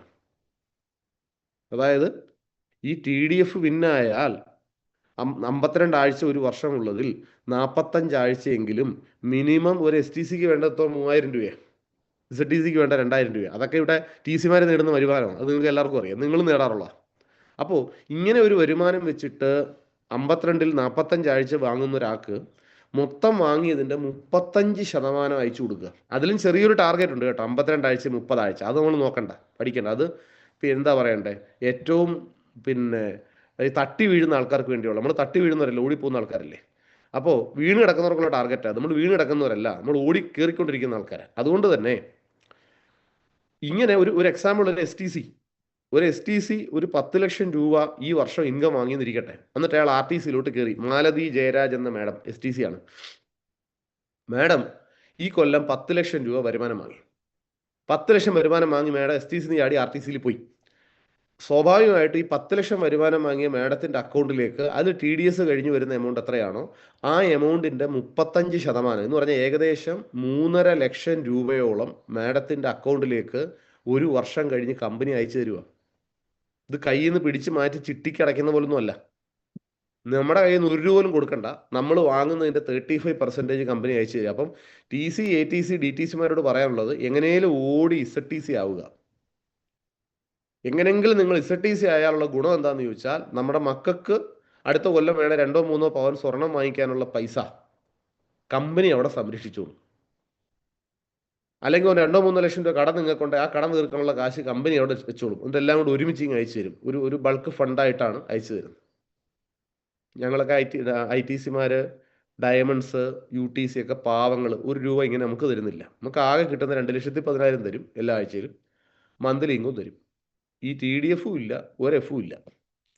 അപ്പോൾ ഈ ടി ഡി എഫ് ഒക്കെ നേടാൻ കഴിയുന്ന Z T C, S T C, R T C, N T സിമാരുടെ ശ്രദ്ധയ്ക്കും എത്രയും പെട്ടെന്ന് ടി ഡി എഫ് നേടാൻ കഴിയുന്ന യോഗ്യതയിലേക്ക് എത്തേണ്ട T C, A T C, D T സിമാരുടെ ശ്രദ്ധയ്ക്കുമാണ് ഞാൻ പറയുന്നത്, ഈ ബിസിനസ് നടന്നു പോകേണ്ട ബിസിനസ് അല്ല, ഇത് ഓടിയും പറന്നും പോകേണ്ട ബിസിനസ്സാണ്. ആ ഉത്തരവാദിത്വം നമ്മൾ കാണിക്കണം. ഫോക്കസ് തെറ്റിപ്പോവാൻ പാടില്ല. ഒരുപക്ഷെ നമ്മൾ അമ്പലത്തിലും പള്ളിയിലും ഒക്കെ പോയി വർഷങ്ങൾ പ്രാർത്ഥിച്ചതിൻ്റെ പ്രതിഫലമായി ദൈവം തന്നൊരു അവസരമായി നിങ്ങൾ ഈ ബിസിനസ്സിനെ കാണണം. ടി ഡി എഫ് വന്ന് നിങ്ങൾക്കറിയാം, ജൂൺ മാസം, ഈ മാസം തുടങ്ങിയിട്ടേ ഉള്ളൂ. അതിൻ്റെ ഒരു എക്സൈറ്റ്മെൻറ്റും അതിൻ്റെ ഒരു വെറിയും അതിൻ്റെ ഒരു ആവേശവും നഷ്ടപ്പെട്ട പ്രതീക്ഷ തിരിച്ചു കിട്ടിയതിൻ്റെ ഒരു എക്സൈറ്റ്മെൻറ്റും ഒക്കെ നമ്മുടെ മുഖത്തും സംസാരത്തിലും ഒക്കെ വേണം. ഹലോ, അപ്പോൾ ഞാൻ പറഞ്ഞു വന്നത് ഇത്രേ ഉള്ളൂ. എക്സൈറ്റഡ് ആയി നിൽക്കുന്ന ഒരാളുടെ കൂട്ടത്തിലെ ആളുകൾ നിൽക്കുകയുള്ളൂ. ഞാനൊരു എക്സാമ്പിൾ പറയാം. ഞാൻ ഷെഫീഖിനോട് ചോദിക്കുക, ഷെഫീഖിനെ അല്ലെങ്കിൽ സുരാജ് മാഷിനോട് ചോദിക്കുക. ഈ വീഡിയോ ഓൺ ചെയ്ത് വെച്ചേക്കുന്നവരുടെ പേര് മാത്രം എനിക്ക് അവരെ കാണാൻ പറ്റും കേട്ടോ, അതുകൊണ്ട് അവരുടെ പേര് പറയുന്നത്. അല്ലാതെ എനിക്ക് ഷെഫീഖിനോടൊരു സ്നേഹം കൂടുതലുണ്ടെന്ന് ആരും വിചാരിക്കരുത്. വീഡിയോ ഓൺ ചെയ്ത് കാണുന്നവരെയാണ് പറയുന്നത്. അപ്പോൾ സുരാജ് മാഷിനെ എടുക്കാം എക്സാമ്പിൾ. സുരാജ് മാഷ് ഈ ബിസിനസ് വളരെ സീരിയസ് ആയി ചെയ്യുന്ന ഒരാളാണ്. സുരാജ് മാഷിനോടൊപ്പം ഇഷ്ടംപോലെ ആൾക്കാർ ഇസഡ് ടി സിയും, എസ് ടി സിയും, ആർ ടി സി ഒക്കെ സ്വപ്നം കണ്ട് പ്രവർത്തിക്കുന്ന ആളുകളുണ്ട്. അങ്ങനെയുള്ള ആളുകളെ ടി ഡി എഫ് വിന്നാക്കി ശീലിപ്പിച്ച് കഴിഞ്ഞാൽ ഓട്ടോമാറ്റിക്കലി അടുത്ത ജനറേഷൻ വരുന്നതും അങ്ങനെ തന്നെയുള്ള ജനറേഷൻ ആയിരിക്കും. നമ്മൾ 10 ഗുണം 10 ഗുണം എന്ന് പറയും. അപ്പോൾ എത്രയും പെട്ടെന്ന് ഇസഡ് ടി സിയിലേക്കും, എസ് ടി സിയിലേക്കും, ആർ ടി സിയിലേക്കും ഒക്കെ റാങ്ക് മാറി വലിയ ഇൻകം വാങ്ങാൻ തയ്യാറാവുക എന്നുള്ളത് ഒരിക്കൽ കൂടി ഞാൻ ഓരോരുത്തരെ ഓർമ്മിപ്പിക്കുകയാണ്. ലീഡേഴ്സിൻ്റെ ശ്രദ്ധ ഞാൻ നേരത്തെ പറഞ്ഞ റാങ്കിലേക്ക് ആൾക്കാരെ എത്തിക്കുന്നതിലാണ്. എക്സൈറ്റഡ് ആയിട്ട്, ഇപ്പം ഞാൻ നേരത്തെ പറഞ്ഞ ഏതെങ്കിലും ഒരു വ്യക്തിയെ സംബന്ധിച്ച് ഒരാവേശം, ഞാൻ അയാളോട് ചോദിക്കുകയാണ്, സുരാജ് മാഷേ എങ്ങനെയുണ്ട് ബിസിനസ്? അപ്പോൾ പുള്ളി ഒരിക്കലും അങ്ങനെ പറയില്ല. എന്നാലും പുള്ളി പറയാം, കുഴപ്പമില്ല സാറേ, നടക്കുന്നു. ഇങ്ങനെ പറഞ്ഞാൽ ഇത് കേൾക്കുന്ന ഞാൻ, ഇദ്ദേഹത്തിൻ്റെ അപ്ലൈൻ ആയാലും അസോസിയേറ്റ്സ് ആയാലും എനിക്കൊരു ആവേശം ഉണ്ടാകത്തില്ല. മറിച്ച് സംഭവം ശരിയാ, വലിയ കാര്യമായിട്ടൊന്നും കഴിഞ്ഞ 1-2 മാസം പെർഫോം ചെയ്യാൻ പറ്റിയില്ലെങ്കിലും ചോദിക്കുകയാണ്, എങ്ങനെയുണ്ട് സാറേ? ദൈവാനുഗ്രഹം കൊണ്ട് അടിപൊളിയായിട്ട് പോകുന്നു, നന്നായി പോകുന്നു. ഇങ്ങനൊരു മറുപടി ആണ് അദ്ദേഹം പറയുന്നതെങ്കിൽ സ്വാഭാവികമായും തൻ്റെ ബുദ്ധിമുട്ട് എന്താണെന്നുള്ള അദ്ദേഹത്തിന് അറിയാം. ഇത് എന്നോട് പറഞ്ഞിട്ട് ഒരു കാര്യമില്ലെന്ന് പുള്ളിക്കറിയാം. പിന്നെ എന്നെയും കൂടെ സങ്കടപ്പെടുത്തേണ്ട കാര്യമുണ്ടോ? അതായത് വ്യക്തി ജീവിതത്തിൽ ഉണ്ടാകുന്ന, ബിസിനസ് ജീവിതത്തിൽ ഉണ്ടാകുന്ന തിരിച്ചടികളെ പുറത്ത് പറയുന്നത് കൊണ്ട് അവർക്കോ നിങ്ങൾക്കോ ഗുണമില്ലെങ്കിൽ വെറുതെ പറഞ്ഞിട്ട് ഒരു കാര്യമില്ല. ഒരാൾ നിങ്ങളോട് ചോദിക്കുക, എങ്ങനെയുണ്ട്? സുധീഷ് സാറിനോട് ചോദിക്കുകയാണ്, അല്ലെങ്കിൽ പ്രബീഷ് സാറിനോട് ചോദിക്കുക, അതെ പ്രബീഷ് സാറേ എങ്ങനെയുണ്ട് ജീവിതം? എന്താ പറയാനാ, കഷ്ടപ്പാടും ദാരിദ്ര്യമൊക്കെയാ. ഇങ്ങനെ പറയുന്ന നമ്മുടെ കൂടെ ആരെങ്കിലും എന്തെങ്കിലും കച്ചവടത്തിന് ഇറങ്ങുമോ? അവരാലോചിക്കും, ഇവനോ ഒരു ഉന്നമനമില്ല, ഇവൻ്റെ കൂട്ടത്തിൽ നിന്ന് എൻ്റെ കാര്യവും കട്ടപ്പുകയാകത്തേ ഉള്ളൂ. പച്ചയ്ക്ക് പറഞ്ഞാൽ ഫോൺ വിളിച്ചാൽ പോലും നമ്മൾ വിളിച്ചാൽ അവരെടുക്കത്തില്ല. കാര്യം എന്താ? അവൻ ആകെ പ്രശ്നത്തിൽ കിടക്കാൻ തോന്നും. അതിന് പകരം നമ്മൾ നേരെ തിരിച്ചടിച്ചു. എന്തു പറഞ്ഞു? ദൈവാനുഗ്രഹം കൊണ്ട് നന്നായി പോകും. അയാൾ വീണ്ടും അടുത്ത ചോദ്യം അയാളുടെ വരും, നീ എന്താ ഇപ്പം ചെയ്യുന്നേ? അതിൻ്റെ അർത്ഥം എന്താണെന്നറിയാമോ? എനിക്കൊന്നും ഇല്ലാത്ത മനസമാധാനവും സന്തോഷവും സമാധാനവും വരുമാനവും ഒക്കെ നിനക്ക് എവിടെ നിന്നാടാ കിട്ടുന്നത് എന്നാണ് പുള്ളി ഉദ്ദേശിക്കുന്നത്. നിന്റെ ജീവിതം നന്നായി പോകും. കാര്യം 100 പേരോട് ചോദിച്ചാൽ 90 പേരും കഷ്ടപ്പാടാന്നല്ലേ ഇപ്പം പറഞ്ഞുകൊണ്ടിരിക്കുന്നത്. നല്ലതാന്ന് പറയുന്നത് 10 പേരല്ലേ ഉള്ളൂ. ആ 10 ആളുകളിൽ ഒരാളായാലുള്ള ഗുണം എന്താണെന്ന് ചോദിച്ചാൽ നിങ്ങളിൽ നിന്ന് ആരും ഓടിപ്പോത്തില്ല. നിങ്ങൾ എന്താ ചെയ്യുന്നതെന്ന് അവർ അന്വേഷിക്കും. നിങ്ങൾക്ക് എന്താണ് ഇത്ര പ്രതീക്ഷയോടെ ജീവിക്കാൻ പറ്റുന്നത്, നിങ്ങളുടെ പ്രതീക്ഷയുടെ അടിസ്ഥാനം എന്താണ് എന്നവർ ആലോചിക്കും. അത് അവർ നിങ്ങളോട് അന്വേഷിക്കും. ആ അന്വേഷിക്കുന്ന ആൾക്കാരെ ചൊവ്വാഴ്ച നളന്തയിലോട്ട് വിളിച്ചാൽ നിങ്ങൾക്ക് മീറ്റിംഗ് കേൾപ്പിക്കാനുള്ള ഗസ്റ്റായി. അങ്ങനെ അന്വേഷിക്കുന്ന 5 or 6 ആൾക്കാരെ നിങ്ങളുടെ വീട്ടിൽ വിളിച്ച് ഒരു ഹോം മീറ്റിംഗ് നടത്തിയാൽ നിങ്ങൾക്ക് ബിസിനസ്സിൽ കൊണ്ടുവരാൻ പറ്റുന്ന ആളായി. അതിന് പകരം നമ്മുടെ പഞ്ചായത്തിലെ മുഴുവൻ പ്രശ്നവും എഴുതി നെറ്റിയിൽ ഒട്ടിച്ചുകൊണ്ട് നടക്കുന്ന പോലെ എൻ്റെ ജീവിതം ശരിയാവുന്നില്ലല്ലോ, എൻ്റെ കാര്യം നന്നാവുന്നില്ലല്ലോ എന്ന് വിചാരിച്ച് ടെൻഷൻ പിടിച്ചാൽ ആളുകൾ കൂടെ നിൽക്കില്ല. ലീഡർഷിപ്പ് ഈസ് എന്താ നമ്മൾ ഇൻഫ്ലുവൻസ് ആണ്, സ്വാധീനമാണെന്ന് പറയും. നിങ്ങൾക്കൊരു വ്യക്തിയിൽ സ്വാധീനിക്കണമെങ്കിൽ ഒന്നുകിൽ അയാൾ സ്വപ്നം കാണുന്ന ജീവിതമായിരിക്കണം നിങ്ങൾ ജീവിക്കേണ്ടത്. അതല്ലെങ്കിൽ അയാളുടെ ജീവിതത്തിൽ വലിയ മാറ്റം ഉണ്ടാക്കാൻ പര്യാപ്തനായ ഒരാളാണ് നിങ്ങൾ എന്ന വിശ്വാസം അയാൾക്ക് വരണം. സ്വാധീനം ഉണ്ടെങ്കിൽ, ആളുകളിൽ സ്വാധീനം ഉണ്ടെങ്കിൽ നിങ്ങൾക്ക് എന്ത് അത്ഭുതവും ചെയ്യാൻ പറ്റും. മണിരത്നം സംവിധാനം ചെയ്ത ഇരുവർ എന്ന സിനിമയിൽ പ്രകാശ് രാജ് മോഹൻലാലിനോട് ചോദിക്കുന്നൊരു ചോദ്യമുണ്ട്. മോഹൻലാലിൻ്റെ ആരാധകരായി മാറി മോഹൻലാലിൻ്റെ വേണ്ടി എന്തും ചെയ്യാൻ നിൽക്കുന്ന ഒരു ആയിരക്കണക്കിന് ആൾക്കാർ ആ സിനിമയിൽ കാണിക്കുന്നുണ്ട്. അത് MGRൻ്റെ കഥയായിട്ടാണ് ഇതിനെ ചിത്രീകരിക്കുന്നത്. അപ്പോൾ പ്രകാശ് രാജ് ചോദിക്കുന്നു, നീ ഈ ആളുകളെയൊക്കെ എന്ത് ചെയ്യാൻ പോകുന്നു? അതായത് നീ പറഞ്ഞാൽ എന്തും ചെയ്യാൻ തയ്യാറായിട്ടുള്ള, നിന്റെ കൂടെ എന്തിനും തയ്യാറായി നിൽക്കുന്ന ഈ ആളുകളെ നീ എന്ത് ചെയ്യാൻ പോകുന്നു എന്ന് ചോദിക്കുന്നൊരു ചോദ്യമുണ്ട്. എനിക്ക് നിങ്ങളോടും ചോദിക്കാനുള്ള അതേ ഉള്ളൂ. നിങ്ങളിപ്പോൾ വിശ്വസിച്ചാലും വിശ്വസിച്ചില്ലേലും വരുന്ന ഭാവിയിൽ ഞാൻ ഈ പറഞ്ഞ കണക്ക് പോസിറ്റീവായി റെസ്പോണ്ട് ചെയ്യുന്ന, ശുഭാപ്തി വിശ്വാസത്തോടെ ജീവിക്കുന്ന, വ്യക്തിജീവിതത്തിലുണ്ടാകുന്ന പരാജയങ്ങൾ മാർക്കറ്റ് ചെയ്യാത്ത, വ്യക്തിജീവിതത്തിലുണ്ടാകുന്ന പ്രതീക്ഷകളും വിശ്വാസങ്ങളും അവസരങ്ങളും മാത്രം പോസിറ്റീവായി മാർക്കറ്റ് ചെയ്യുന്ന ഒരാളാണ് നിങ്ങളെങ്കിൽ ആയിരക്കണക്കിന് ആൾക്കാർ നിങ്ങളാൽ സ്വാധീനിക്കപ്പെടാൻ വേണ്ടി ഈ ലോകത്ത് ഓൾറെഡി സൃഷ്ടിച്ചിട്ടുണ്ട്. കുറേ പേര് നിങ്ങളുടെ വന്നിട്ടുണ്ടാവും, കുറേ പേര് വരാൻ കിടക്കുന്നുണ്ട്. ഈ ബിസിനസ്സിൽ ഏറ്റവും വലിയ എന്താ പറയണ്ട, ബുദ്ധിയില്ലാത്തവരെന്ന് പറയുന്നത് ഇന്നത്തെ കാലത്ത് തെറ്റാണ്. എല്ലാവർക്കും ബുദ്ധിയുണ്ട്. ബുദ്ധി ഉപയോഗിക്കാത്ത ആൾക്കാർ കാണിക്കുന്ന ഏറ്റവും വലിയ അബദ്ധം എന്താണെന്ന് ചോദിച്ചാൽ, നമ്മുടെ കൂടെ തുടങ്ങിയിട്ട് പല പല കാരണങ്ങളാൽ ഇപ്പോൾ ആക്റ്റീവ് അല്ലാത്തതും ഉഴപ്പിയിരിക്കുന്നതുമായ ആൾക്കാരെ നോക്കിയിട്ട് പറയും, എൻ്റെ കൂടെ ഉള്ളവരൊന്നും ശരിയല്ല, ഇവർ വീട്ടിൽ കയറിയോടുകൂടി എൻ്റെ കച്ചവടം നടക്കുന്നില്ല എന്ന് വിചാരിക്കും. വീട്ടിൽ കയറിയവർ 100 ആണെങ്കിൽ ഇനി വരാൻ കിടക്കുന്ന ലക്ഷക്കണക്കിന് കോടിക്കണക്കിന് ആൾക്കാരെ നിങ്ങൾ കാണാതെ പോകരുത് എന്നാണ് എനിക്ക് ഓർമ്മിപ്പിക്കാനുള്ളത്. നമ്മുടെ എല്ലാ കാലത്തെയും ടെൻഷൻ നമ്മുടെ കൂടെ തുടങ്ങിയിട്ട് വീട്ടിൽ കയറി ഇരിക്കുന്ന 4-5 പേരാണെങ്കിൽ ഇറങ്ങി വരാനുള്ള ലക്ഷക്കണക്കിന് ആളുകളെ നമ്മൾ കാണുന്നില്ല. ഇട്ട അധ്വാനത്തെക്കുറിച്ച് ഓർത്ത് ടെൻഷൻ അടിക്കുന്നതിന് പകരം ഇടാൻ കഴിയുന്ന അധ്വാനം, എടുക്കാൻ കഴിയുന്ന എഫേർട്ട്, നേടാൻ കഴിയുന്ന വരുമാനം. ഞാൻ പലരോടും പറയും, നിങ്ങൾ എന്തെങ്കിലും റാങ്ക് ആയാൽ, ഇപ്പം എനിക്ക് ഏറ്റവും വലിയ ഭാരം എന്താണെന്ന് ചോദിച്ചാൽ, ഇത് തെറ്റിദ്ധരിക്കരുത്, ഈ ഡയമണ്ട് UTC ഒക്കെയാണ് ഇപ്പോഴത്തെ എൻ്റെ ഏറ്റവും വലിയ ഭാരം. കാരണം ഈ ഡയമണ്ടും UTC ഒക്കെ ആയപ്പം ഓൾറെഡി അതിൻ്റെ വരുമാനമൊക്കെ എനിക്ക് കിട്ടിക്കഴിഞ്ഞു. ഇനി അടുത്ത റാങ്കിലോട്ട് പോയാലല്ലേ വലിയ പൈസ കിട്ടുള്ളൂ. അപ്പോൾ ഇപ്പം ഈ റാങ്ക് എത്തിച്ചതിന് എന്നെ സഹായിച്ച എൻ്റെ അപ്ലയൻസിനെയും അസോസിയേറ്റ്സിനെയും കമ്പനിയോടും ഒക്കെ നന്ദി പറയുന്നതിനോടൊപ്പം തന്നെ ഈ റാങ്ക് എന്നിലുണ്ടാക്കുന്ന മേധസ്, ഈ റാങ്ക് എൻ്റെ മനസ്സിലുണ്ടാക്കുന്ന മതം എന്ന് പറഞ്ഞാൽ അഹങ്കാരം, മതം അല്ല മതം, മതപ്പാട്, ആനയുടെ മതം. അപ്പോൾ ഈ റാങ്ക് എന്നിലുണ്ടാക്കാൻ സാധ്യതയുള്ള അഹങ്കാരം, ഈ റാങ്ക് എന്നിലുണ്ടാക്കിയ ഒരു മേധസ് എന്ന് പറഞ്ഞാൽ പണിയെടുക്കാതിരിക്കാനുള്ള തോന്നൽ, ഇതൊക്കെ മാറ്റിവെച്ച് പുതിയ റാങ്കിലേക്കും പുതിയ ജീവിതത്തിലേക്കും പ്രതീക്ഷയോടെ പ്രവർത്തിക്കാൻ കഴിയുന്ന ഒരു മാനസികാവസ്ഥയിലേക്ക് എത്തുക എന്നുള്ളതായിരുന്നു ഈ റാങ്കിൽ എത്തിയപ്പോഴെൻ്റെ ആദ്യത്തെ വെല്ലുവിളി. ഞാൻ പറഞ്ഞത് മനസ്സിലാക്കണം. അപ്പോൾ ഒരു ബിസിനസ് നിങ്ങൾക്ക് 2 രീതി ചെയ്യാം. ഒന്ന്, നമുക്കിഷ്ടമില്ലാത്തൊരു ജോലി ആരോ ഏൽപ്പിച്ചിട്ട് മാസം ശമ്പളത്തിന് വേണ്ടി ആ ജോലിയിൽ തുടരുന്ന ഒരാളെ പോലെ, പുറമേ പറയാതെ മനസ്സുകൊണ്ട് ശപിച്ചുകൊണ്ട് ആ ജോലി ചെയ്യുന്ന ഒരാളെ പോലെ വേണേൽ തുടരാം. രാവിലെ പോകണമല്ലോ, 10 മണിക്ക് ഓഫീസിൽ പോകണം, 5 മണി വരെ അവിടെ ഇരിക്കണം, ഇങ്ങനെ 6 ദിവസവും പോകണം. ഇങ്ങനെ മൈ ലൈഫിനെയും ഇതുപോലൊരു ബാധ്യതയായി കൊണ്ടു നടക്കുന്ന ആൾക്കാരുണ്ട്. ഹലോ, അപ്ലൈ നിർബന്ധിക്കുമ്പം അപ്ലൈനെ സാറ്റിസ്ഫൈ ചെയ്യാൻ വേണ്ടി ഇറങ്ങുന്ന ആൾക്കാരുണ്ട്. ഇതാണ് ഒരു കൂട്ടർ. അവർ സത്യത്തിൽ ഈ ബിസിനസ്സിൽ നിന്നല്ല ജീവിതത്തിൽ ഒരിടത്തും ഒരു പരിധിക്കപ്പുറത്ത് വളരില്ല എന്ന് വളരെ വേദനാപൂർവം എൻ്റെ അനുഭവത്തിൽ നിന്ന് ഞാൻ പങ്കുവയ്ക്കാൻ ആഗ്രഹിക്കുക.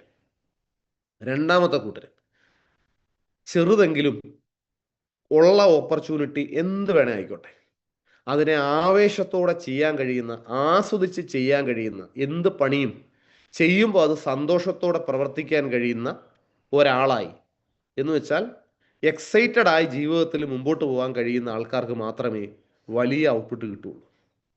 കുറേ ആൾക്കാർ പറയുന്നത് ഞാൻ കേട്ടിട്ടുണ്ട്, സാറേ ഞാനൊക്കെ എൻ്റെ 20-ാമത് 25-ലും 30-ലും ഒക്കെ ഭയങ്കര ആവേശമായിരുന്നു സാറേ, പക്ഷേ ഈ ആവേശം കൊണ്ടൊന്നും ഒരു കാര്യമില്ല എന്ന് മനസ്സിലായത് 45 വയസ്സിലാണ്.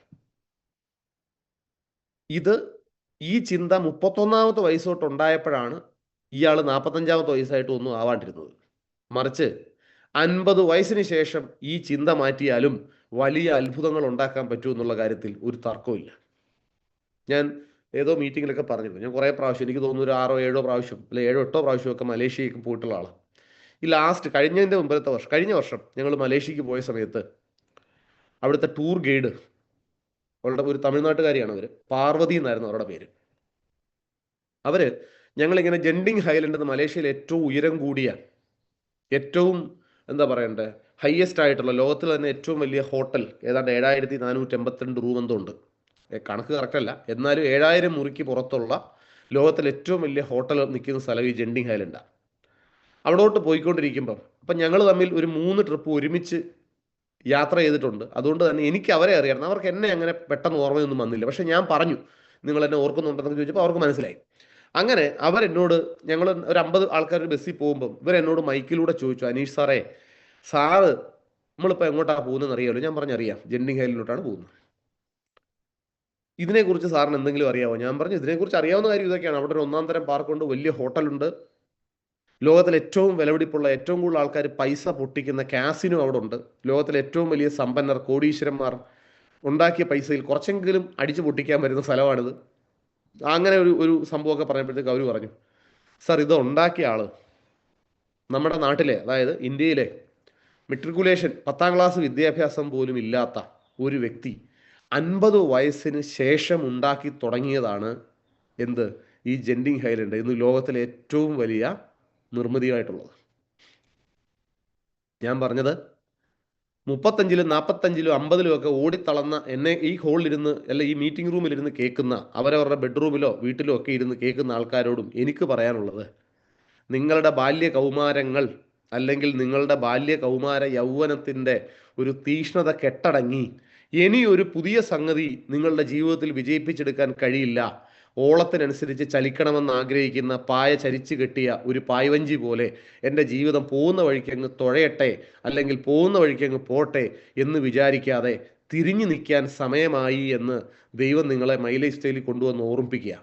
തിരിഞ്ഞു നിൽക്കാൻ സമയമായി. തിരിഞ്ഞു നിൽക്കുക എന്ന് പറഞ്ഞാൽ ഒഴുക്കിനൊപ്പം പോകുന്ന മീനുകളുടെ പ്രത്യേകത അറിയാമല്ലോ, അവ മരിച്ച മീനുകളായിരിക്കും. മീനിന് ജീവനുണ്ടോ അവൻ തിരിഞ്ഞു നിൽക്കും. അതുപോലെ നമുക്കും ജീവിതത്തിൻ്റെ ഒഴുക്കിനൊപ്പം പോയിട്ട് കാര്യമില്ല, ജീവനുണ്ടോ തിരിഞ്ഞിരിക്കണം. തിരിഞ്ഞു നിന്നാൽ നേട്ടം ഉണ്ടാക്കാൻ പറ്റുന്ന ഓപ്പർച്യൂണിറ്റികൾ ഇല്ലാതിരുന്നു എന്നുള്ളതായിരുന്നു നമ്മുടെ ദുഃഖമെങ്കിൽ, തിരിഞ്ഞു നിന്നാൽ എന്ത് നേട്ടം ഉണ്ടാക്കാൻ കഴിയുന്ന, ഒത്തിരി ആൾക്കാരെ വിജയിപ്പിക്കാൻ കഴിയുന്ന 1-ാം തരം ഒരു ഓപ്പർച്യൂണിറ്റി നമുക്കുണ്ട് എന്നുള്ളത് മനസ്സിലാക്കുക. ഒരു ഓപ്പർച്യൂണിറ്റി നമുക്ക് കിട്ടിക്കഴിയും. അതുകൊണ്ട് ബിസിനസ് തുടങ്ങിയതിന് ശേഷം പല പല കാരണങ്ങളാൽ ബിസിനസ്സിൻ്റെ സാധ്യതയൊന്നും മനസ്സിലാക്കാതെ, ചെറിയ ഇൻവെസ്റ്റ്മെൻ്റ് അല്ലേ ഉള്ളൂ, 20,000-നും 15,000-നും തുടങ്ങിയ ബിസിനസ് ആയതുകൊണ്ട് തന്നെ ഇടയ്ക്ക് വെച്ച് താത്തു വെച്ച് പ്രവർത്തിക്കാതിരിക്കുന്ന ആളുകളെ നോക്കി നെടുവീർപ്പിടേണ്ട ഒരു കാര്യമില്ല. ഇനിയും തുടങ്ങാൻ കിടക്കുന്ന ലക്ഷക്കണക്കിന് ആളുകളിൽ ഈ ബിസിനസ്സിൽ ഇഷ്ടംപോലെ നിങ്ങളൊക്കെ ബഹുമാനിക്കുന്ന പോലുള്ള ലീഡേഴ്സിനേക്കാൾ വലിയ ലീഡേഴ്സ്, ധനീഷ് സാറിനെ പോലെ, സുബീഷ് സാറിനെ പോലെ, ഭവനീഷ് സാറിനെ പോലെ, പ്രജീഷ് സാറിനെ പോലെ, ബെൽനി സാറിനെ പോലെ, ഞാൻ സാറിനെ പോലെ, ഞങ്ങളെക്കാൾ കൊമ്പന്മാർ പലരും നിങ്ങളുടെ അയലത്തും നിങ്ങളുടെ ബന്ധുക്കളിലും നിങ്ങളുടെ സുഹൃത്തുക്കളിലുമായി ഇതിനകത്ത് വരാൻ കിടക്കുന്നുണ്ടെന്നും, അവരുടെ തലവര നിങ്ങളുടെ കയ്യിലുള്ള ലിസ്റ്റിലാണെന്നും, ആ തലവര എഴുതാൻ അവർ പോലും അറിയാതെ ദൈവം നിങ്ങളെ നിയോഗിച്ചിട്ടുണ്ടെന്നും, ആ ആളുകളെ ലിസ്റ്റിൽ എഴുതി അവരെ തൊട്ടടുത്ത GTSൽ കയറ്റി ഈ ബിസിനസ് അവരെ പഠിപ്പിച്ചാൽ ഒരു പക്ഷേ നിങ്ങൾ ഇതുവരെ നടത്തിയ റിക്രൂട്ട്മെൻറ്റിൽ ഏറ്റവും ശ്രേഷ്ഠമായ, ഏറ്റവും കൂടുതൽ വെളിച്ചം പകരാൻ കഴിയുന്ന ഒരു വലിയ റിക്രൂട്ട്മെൻ്റ് ആയിരിക്കും നിങ്ങൾ നടത്തുന്നത്.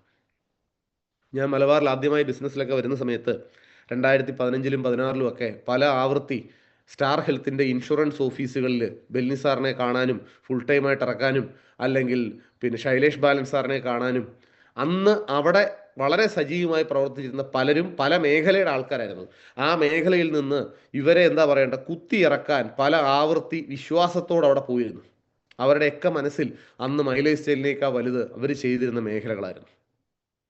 ആ മേഖലകൾക്ക് ശ്രേഷ്ഠത ഇല്ല എന്നൊരിക്കലും ഞാൻ പറയില്ല.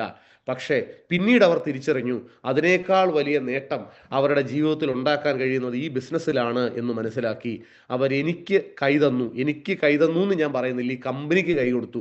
ഞാൻ അതിൻ്റെ അകത്ത് ഒരാൾ മാത്രമായിരുന്നു, ഒരു കാരണം മാത്രമായിരുന്നു. സത്യത്തിൽ നിങ്ങളും ഇങ്ങനെയുള്ള കാരണങ്ങളാണ്. ആ കാരണക്കാരനാവാൻ നിങ്ങൾക്ക് പറ്റും. ഞാനിന്ന് അനുഭവിക്കുന്ന മാനസികമായ ഉല്ലാസം ഒരിക്കലും എനിക്ക് എല്ലാ ആഴ്ചയിലും കിട്ടുന്ന സീലിങ്ങിനേക്കാൾ കൂടുതൽ എൻ്റെ ജീവിതത്തിൽ ഞാൻ വെച്ച വലിയ വീടോ നല്ല കാറോ ബെൻസ് കാറോ ഇതൊന്നുമല്ല. ഇതൊക്കെ എൻ്റെ ജീവിതത്തിൽ മെറ്റീരിയലുകളായി അല്ലെ ഭൗതിക വസ്തുക്കളായി മറ്റുള്ള ആളുകൾ ഞാൻ സന്തോഷവാനാണ് എന്ന് തീരുമാനിക്കുന്നത് ഇതെല്ലാം കണ്ടിട്ടാണ്. പക്ഷേ ഞാൻ ശരിക്കും അനുഭവിക്കുന്ന സന്തോഷം ഇതൊന്നുമല്ല. ഈ ബിസിനസ്സിലേക്ക് പലപ്പോഴായി ഞാൻ കൊണ്ടുവന്ന ആളുകളുടെ വീട് പണി പലയിടത്തും കഴിഞ്ഞു, പലതും കഴിഞ്ഞുകൊണ്ടിരിക്കുന്നു. അവരുടെ സ്വപ്നങ്ങളുടെ അങ്ങേ തീരത്ത് പോലും ഇല്ലാത്ത വീടുകൾ, അവർക്ക് സങ്കല്പിക്കാൻ കഴിയാത്ത വീടുകൾ, അവരുടെ കുടുംബത്തിൽ ഒരാൾ പോലും ഇപ്പോഴും വിശ്വസിക്കാൻ കഴിയാത്ത വലിപ്പത്തിലുള്ള വീടുകൾ, ഭംഗിയുള്ള വീടുകൾ, ഭംഗിയുള്ള കാറുകൾ, സാമ്പത്തിക ഭദ്രത, സ്വർണം, അങ്ങനെ എന്തൊക്കെയാണോ അവർക്ക് വേണ്ടി തോന്നിയത് ആ നേട്ടങ്ങളെല്ലാം അവർ നേടാൻ ഒരു പക്ഷേ ഈ ബിസിനസ്സിൽ അവരെ കൊണ്ടുവരാൻ എനിക്ക് കഴിഞ്ഞു എന്നുള്ളതും വലിയൊരു കാര്യമാണ്. ഞാൻ ഏതാണ്ട് 100-ന് പുറത്ത് ആൾക്കാരെ ഈ ബിസിനസ് സ്റ്റാർട്ട് ചെയ്യിച്ചിട്ടുണ്ട്. 2024-ലും ഞാൻ പുതിയ ആൾക്കാരെ കൊണ്ടുവന്നിട്ടുണ്ട്. 2025-ലും പുതിയ ആൾക്കാരെ കൊണ്ടുവന്നിട്ടുണ്ട്. എന്നാൽ കഴിഞ്ഞ 7-8 കൊല്ലമായി എനിക്ക് സീലിംഗ് ഒക്കെ ഉണ്ട്. ഞാൻ ഇപ്പോൾ ആൾക്കാരെ കൊണ്ടുവരുന്നത് എനിക്ക് വേണ്ടിയല്ല, പകരം എൻ്റെ ജീവിതം മാറ്റിമറിച്ച, സങ്കല്പിക്കുന്നതിനപ്പുറത്തേക്ക് എൻ്റെ ജീവിതം മാറ്റിമറിച്ച അവസരം എനിക്ക് എങ്ങനെ ഒതുക്കി വെക്കാൻ പറ്റും? അങ്ങനെയെങ്കിൽ ഞാനൊരു സ്വാർത്ഥനല്ലേ, സ്വന്തം കാര്യം മാത്രം നോക്കുന്നവൻ? ഇത്രയും വലിയ രഹസ്യവും ബിസിനസ്സും എൻ്റെ കിട്ടിയിട്ട് ഇത് എൻ്റെ അയലത്തുകാർക്കും ബന്ധുക്കളുടെക്കും അവർക്കറിവില്ലാത്തതുകൊണ്ട് ഇവർ വിളിച്ചിട്ട് കേട്ടില്ല എന്ന് കരുതി വീണ്ടും അവരുടെ പുറകെ ഞാൻ പോകാൻ തയ്യാറാകാത്തത് സത്യത്തിൽ മണ്ടത്തരമല്ലേ? ഞാൻ ചെയ്യുന്ന എന്നോട് തന്നെ ചെയ്യുന്ന തെറ്റല്ലേ? അതുകൊണ്ടാണ് സർ ഞാൻ 2021-ൽ 22-ൽ 23-ൽ 24-ലും 25-ലും വരെ പുതിയ ആൾക്കാരെ ബിസിനസ്സിൽ കൊണ്ടുവരുന്നുണ്ട്. എനിക്ക് അത്ഭുതമാണ്. പല ആളുകളും മീറ്റിംഗ് സെൻറ്ററിലോട്ടൊക്കെ വരുമ്പം, നിങ്ങളിപ്പം കോഴിക്കോടാണെങ്കിൽ നളന്ത മീറ്റിങ്ങിലേക്കൊക്കെ നിങ്ങൾ വരുന്ന സമയത്ത് വെറും കൈയോട് ആൾക്കാർ വരുന്നതാണ്. വെറും കൈ എന്ന് പറഞ്ഞാൽ ആ കയ്യിൽ ജീവിതം കൊടുക്കേണ്ട ഒരാളെയും കൂടെ കൂട്ടിപ്പിടിച്ചുകൊണ്ട് വരാനുള്ള ബേസിക് ആയിട്ടുള്ള കുറച്ച് ഇൻവിറ്റേഷൻ പോലും, ഒരു 5 ഇൻവിറ്റേഷൻ എങ്കിലും നടത്തിയാൽ 1-2 ആൾക്കാരെ നമുക്ക് കൂടെ കൊണ്ടുവരാൻ പറ്റും ഈ ബിസിനസ്സിലേക്ക് വേണ്ടവർ. അവരെ കൊണ്ടുവരാൻ പല ആൾക്കാർക്കും എന്തുകൊണ്ട് വിളിക്കുന്നില്ല, എന്തുകൊണ്ട് പാർട്ടിസിപ്പേറ്റ് ചെയ്യിക്കുന്നില്ല എന്ന് ചോദിച്ചാൽ എനിക്ക് അത്ഭുതമാണ്. ഇങ്ങനെ ജീവിതം മാറിയ കഴിഞ്ഞൊരു 10 വർഷം കൊണ്ട് 100-ലേറെ കോടീശ്വരന്മാരെ കുഞ്ഞ് കേരളത്തിൽ തന്നെ സൃഷ്ടിച്ച ഇത്രയും വലിയ കമ്പനിയെ ഓർത്തിട്ട് നമുക്ക് എക്സൈറ്റ്മെന്റ് ഉണ്ടാവുന്നില്ലേ? ഇനി വേറെ വല്ല രേഖകൾ നമുക്ക് വേണോ? എന്തെങ്കിലും പ്രൂഫ് വേണോ? ഞാനൊക്കെ മീറ്റിങ്ങിന് വരുമ്പോൾ ലക്ഷക്കണക്കിന് ആൾക്കാരിരുന്നാലും 10,000-കണക്കിന് ആൾക്കാരിരുന്നാലും 100 പേരിരുന്നാലും എനിക്ക് കിട്ടിയ വരുമാനത്തിന്റെ ഇൻകം ടാക്സ് സ്റ്റേറ്റ്മെന്റ് അടക്കം ബാങ്ക് സ്റ്റേറ്റ്മെന്റ് അടക്കം കാണിക്കാറുണ്ട്. നിങ്ങൾ കണ്ടിട്ടുമുണ്ട് പലരും.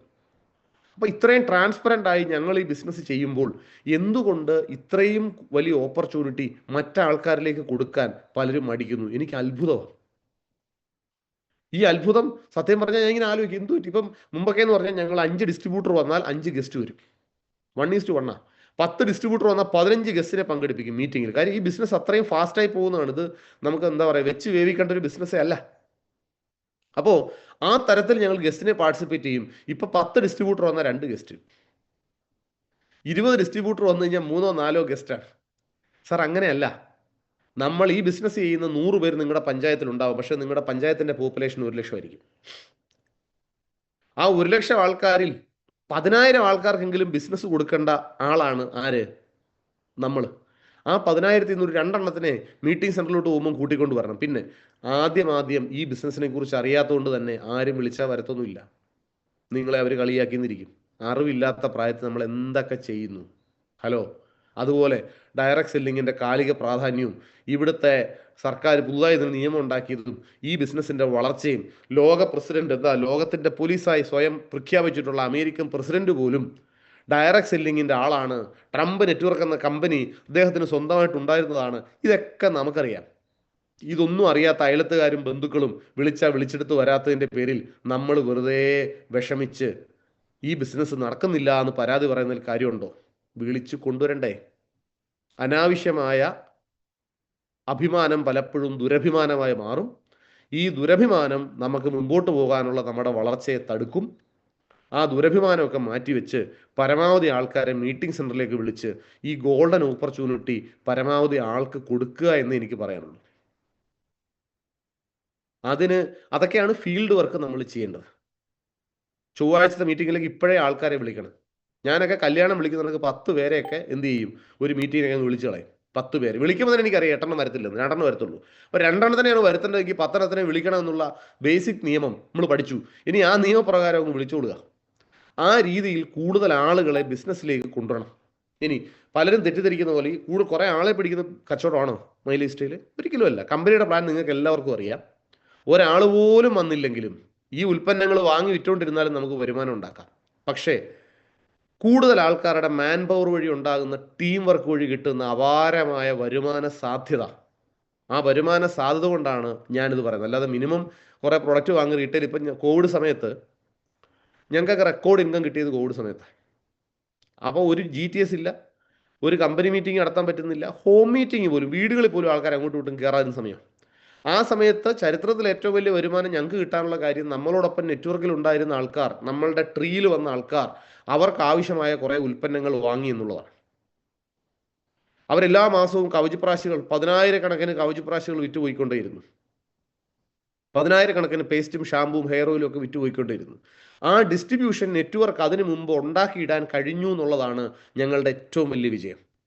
അങ്ങനെ ഒരു ഡിസ്ട്രിബ്യൂഷൻ നെറ്റ്വർക്ക് ഉണ്ടാക്കിയിടാൻ എടുക്കുന്ന അധ്വാനത്തിന് കണക്കില്ലാണ്ട് പണിയെടുക്കണമെന്നുള്ളതാണ് എനിക്ക് നിങ്ങളോട് പറയാനുള്ളത്. കണക്കൊന്നുമില്ല. അവനവൻ്റെ മക്കൾക്ക് കൊടുക്കുന്നതിന് കണക്ക് വെക്കുന്നതിനേക്കാൾ വലിയ അബദ്ധമുള്ള മാതാപിതാക്കളുണ്ടോ? ഈ ബിസിനസ് നിങ്ങളുടെ സ്വന്തം ബിസിനസ്സാണ്. നിങ്ങളുടെ ബേക്കറി പോലെ, നിങ്ങളുടെ റെസ്റ്റോറൻറ്റ് പോലെ, നിങ്ങളുടെ ടെക്സ്റ്റൈൽ പോലെ, നിങ്ങളുടെ ബ്യൂട്ടി പാർലർ പോലെ. ഇവിടെ ഇതിൻ്റെ വാതിൽ ഒരു ചൂലെടുത്ത് മിറ്റം തൂക്കുന്നത് തൊട്ട്, അവിടെ മെഴുകുതിരിയോ ചന്ദനത്തിരിയോ വിളക്കോ കത്തിച്ച് വെക്കുന്നത് തൊട്ട്, അത് അടച്ച് പിറ്റേന്ന് രാവിലെ കച്ചവടം ചെയ്യാൻ വരുന്നത് വരെയുള്ള സേഫ്റ്റി അടക്കം മൊത്തം അവനവൻ ഉറപ്പാക്കണം. അല്ലാതെ നമ്മുടെ ബേക്കറി നോക്കാൻ നാട്ടുകാരെ ഏൽപ്പിക്കാറില്ല നമ്മൾ. അതുപോലെ ഡയറക്റ്റ് സെല്ലിങ്ങിലും മൈലേജ് സ്റ്റൈലിലും നമ്മുടെ ബിസിനസ് നോക്കാൻ വേറുള്ളവരെ ഏൽപ്പിക്കേണ്ട നമ്മുടെ ഉത്തരവാദിത്വമാണ്. കാരണം ഏതൊരു അപ്ലൈന് കിട്ടുന്ന പോലെ തന്നെ റീറ്റെയിൽ പ്രോഫിറ്റും, ഏതൊരു അപ്ലൈന് കിട്ടുന്ന പോലെ തന്നെ STBയും സെയിൽസ് ടേൺ ഓവർ ബോണസും ഒക്കെ നമുക്ക് കിട്ടുന്നുണ്ട്. അപ്പോൾ എക്സൈറ്റഡ് ആയിരിക്കുക, ആവേശഭരിതരായിരിക്കുക. നമ്മളുടെ ജീവിതം മാറാൻ പറ്റുന്ന ഒരു ഓപ്പർച്യൂണിറ്റി നമുക്ക് കിട്ടി. അതിന് എൻ്റെ അധ്വാനം വെക്കണം എന്നുള്ള സത്യം തിരിച്ചറിയാം. ഏത് വടവൃക്ഷവും അല്ലെങ്കിൽ ഏത് ഫലം തരുന്ന വൃക്ഷവും അതിൻ്റെ ചൂട്ടിൽ അതിനെ പരിപാലിക്കുന്നവൻ്റെ കർഷകൻ്റെ ഒരു തുള്ളി വേർപ്പും കൂടെ വെള്ളത്തിനോടൊപ്പം വീഴുമ്പോഴേ ഫലം തരുള്ളൂ. ആ ഒരു തുള്ളി വേർപ്പിടുന്ന കാര്യത്തിൽ വിഷമമാണെങ്കിൽ ഫലവും കാക്ഷിക്കരുത് എന്ന് വളരെ വേദനയോടെ പറയാൻ ഞാൻ ആഗ്രഹിക്കുകയാണ്. അപ്പോൾ അങ്ങനെ ഒരു എഫേർട്ട് ഇടാൻ നമ്മൾ തയ്യാറാവുക. ഇനി എഫേർട്ട് ഇടുന്ന സമയത്ത് ആദ്യമൊന്നും വലിയ റിസൾട്ടൊന്നും വരേണ്ടതില്ല. ചിലർ പറയും, സാറേ ക്ഷീണിച്ചു, സാറേ ഓടി ക്ഷീണിച്ചു. എനിക്ക് പറയാനുള്ളത്, നമ്മുടെ 3 തലമുറ മുമ്പോട്ടുള്ളവർ അധ്വാനിച്ചിട്ടും കിട്ടാത്തൊരു നേട്ടം 4ാമത്തെ തലമുറയിലുള്ള നമുക്ക് കിട്ടണമെങ്കിൽ നമ്മുടെ 3 തലമുറ അധ്വാനിച്ചതിൻ്റെ പകുതിയെങ്കിലും നമ്മൾ അധ്വാനിക്കണ്ടേ? യെസ്. ഇപ്പം എൻ്റെ അച്ഛൻ സാധാരണ ഒരു കാർ ഡ്രൈവറായിരുന്നു. എൻ്റെ അപ്പൂപ്പൻ ബ്രിട്ടീഷുകാരുടെ പട്ടാളക്കാരനായിട്ട് ജോലി ചെയ്തിട്ടുള്ള ഒരാളായിരുന്നു. അപ്പൂപ്പൻ്റെ അച്ഛൻ എന്തായിരുന്നു, എന്ത് ജോലി ചെയ്ത ആളാണെന്ന് എനിക്കറിയില്ല. അപ്പോൾ എനിക്ക് മുമ്പേ പോയ 2 തലമുറയും അധ്വാനിക്കുന്ന കാര്യത്തിൽ ഒട്ടും മോശമല്ലായിരുന്നു, കഠിനാധ്വാനികളായിരുന്നു. സ്വാഭാവികമായിട്ടും അവർക്ക് സങ്കല്പിക്കാനോ അവർക്ക് നേടാനോ ആ ആളുകളുടെ ജനറേഷനിൽപ്പെട്ട ഒരാൾക്ക് പോലുമോ ഉണ്ടാകാത്ത ഒരു സമ്പത്ത്, ജീവിത നിലവാരം, വിജയം, മറ്റുള്ള ആൾക്കാരുടെ വിജയത്തിൽ ഒരു പാർട്ടിസിപ്പേഷൻ ഒക്കെ എനിക്കുണ്ടാക്കാൻ കഴിഞ്ഞെങ്കിൽ, എനിക്ക് സാമാന്യ ബുദ്ധി വെച്ച് തന്നെ ഞാൻ ആലോചിച്ചപ്പോൾ എനിക്ക് മനസ്സിലായി, ഇവരാരും എടുക്കാത്ത എഫേർട്ട് എടുക്കണം. അതിന് ഞാൻ കണക്ക് വെക്കേണ്ടതില്ല, അതിന് കണ്ടീഷനൊന്നുമില്ല.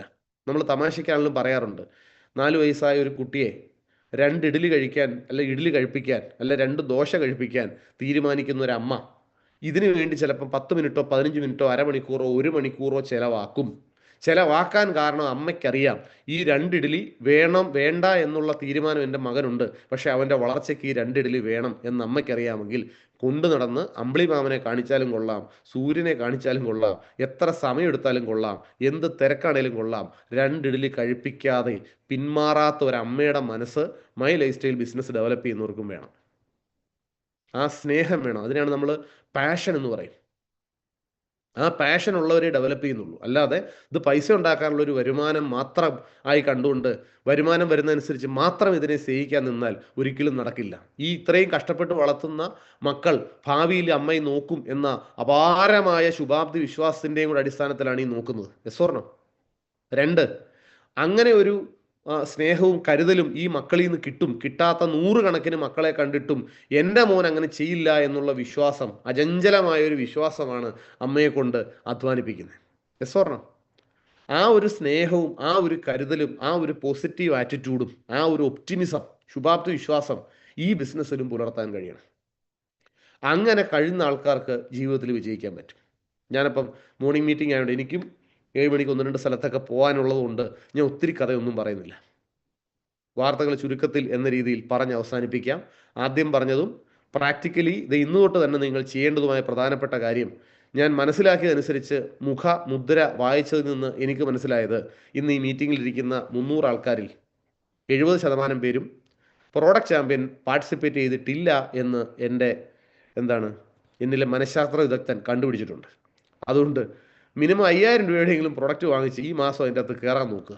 ഇനി 20,000 30,000 ഒക്കെ വാങ്ങിച്ച് നന്നായി പോകാൻ കഴിയുമെങ്കിൽ കൂടുതൽ വാങ്ങിയെടുക്കുക. പ്രൊഡക്റ്റ് തീർന്നു പോയ ഒരു ഡിസ്ട്രിബ്യൂട്ടറുടെ വീട്. ഹലോ, ജോലിക്കാരൻ്റെ മൈൻഡ് സെറ്റും ബിസിനസ്സുകാരൻ്റെ മൈൻഡ് സെറ്റും വേഗം പറയാം. പ്രൊഡക്റ്റ് തീർന്ന അതായത് 20,000 രൂപയുടെ പ്രൊഡക്റ്റ് വാങ്ങിച്ചത് മുഴുവൻ വിറ്റുപോയ ഒരാൾ മനസ്സിൽ ഭാര്യയോട് അല്ലെങ്കിൽ മനസ്സിൽ ഒറ്റയ്ക്ക് പറയുന്ന വാക്കിങ്ങനാണ്, എന്തായാലും എല്ലാം തീർത്ത് മുടക്ക് കാശ് ഊരിയെടുത്തു എന്ന് പറഞ്ഞാൽ വിറ്റൊഴിവാക്കി എന്ന് പറയും. ഇപ്പോൾ ഒരു ആശ്വാസമുണ്ട്. കാര്യം എന്താ? വീട്ടിൽ 1 രൂപയുടെ പ്രൊഡക്റ്റ് പോലും ഇല്ല, ഫുള്ള് തീർത്ത്. ഒറ്റ ചോദ്യം എനിക്ക് ചോദിക്കാനുള്ളൂ. നിങ്ങളൊരു സൂപ്പർ മാർക്കറ്റ് നടത്തിക്കോട്ടെ, നിങ്ങൾ എന്ത് ഷോപ്പ് നടത്തിക്കോട്ടെ, അവിടുത്തെ ഒഴിഞ്ഞ റാക്ക് എന്ന് പറയുന്നത് നമ്മൾ പ്രൊഡക്റ്റ് അടുക്കി വെക്കുന്ന സ്ഥലങ്ങൾ, ഒഴിഞ്ഞ റാക്കുകൾ എന്തിനെ സൂചിപ്പിക്കുന്നു?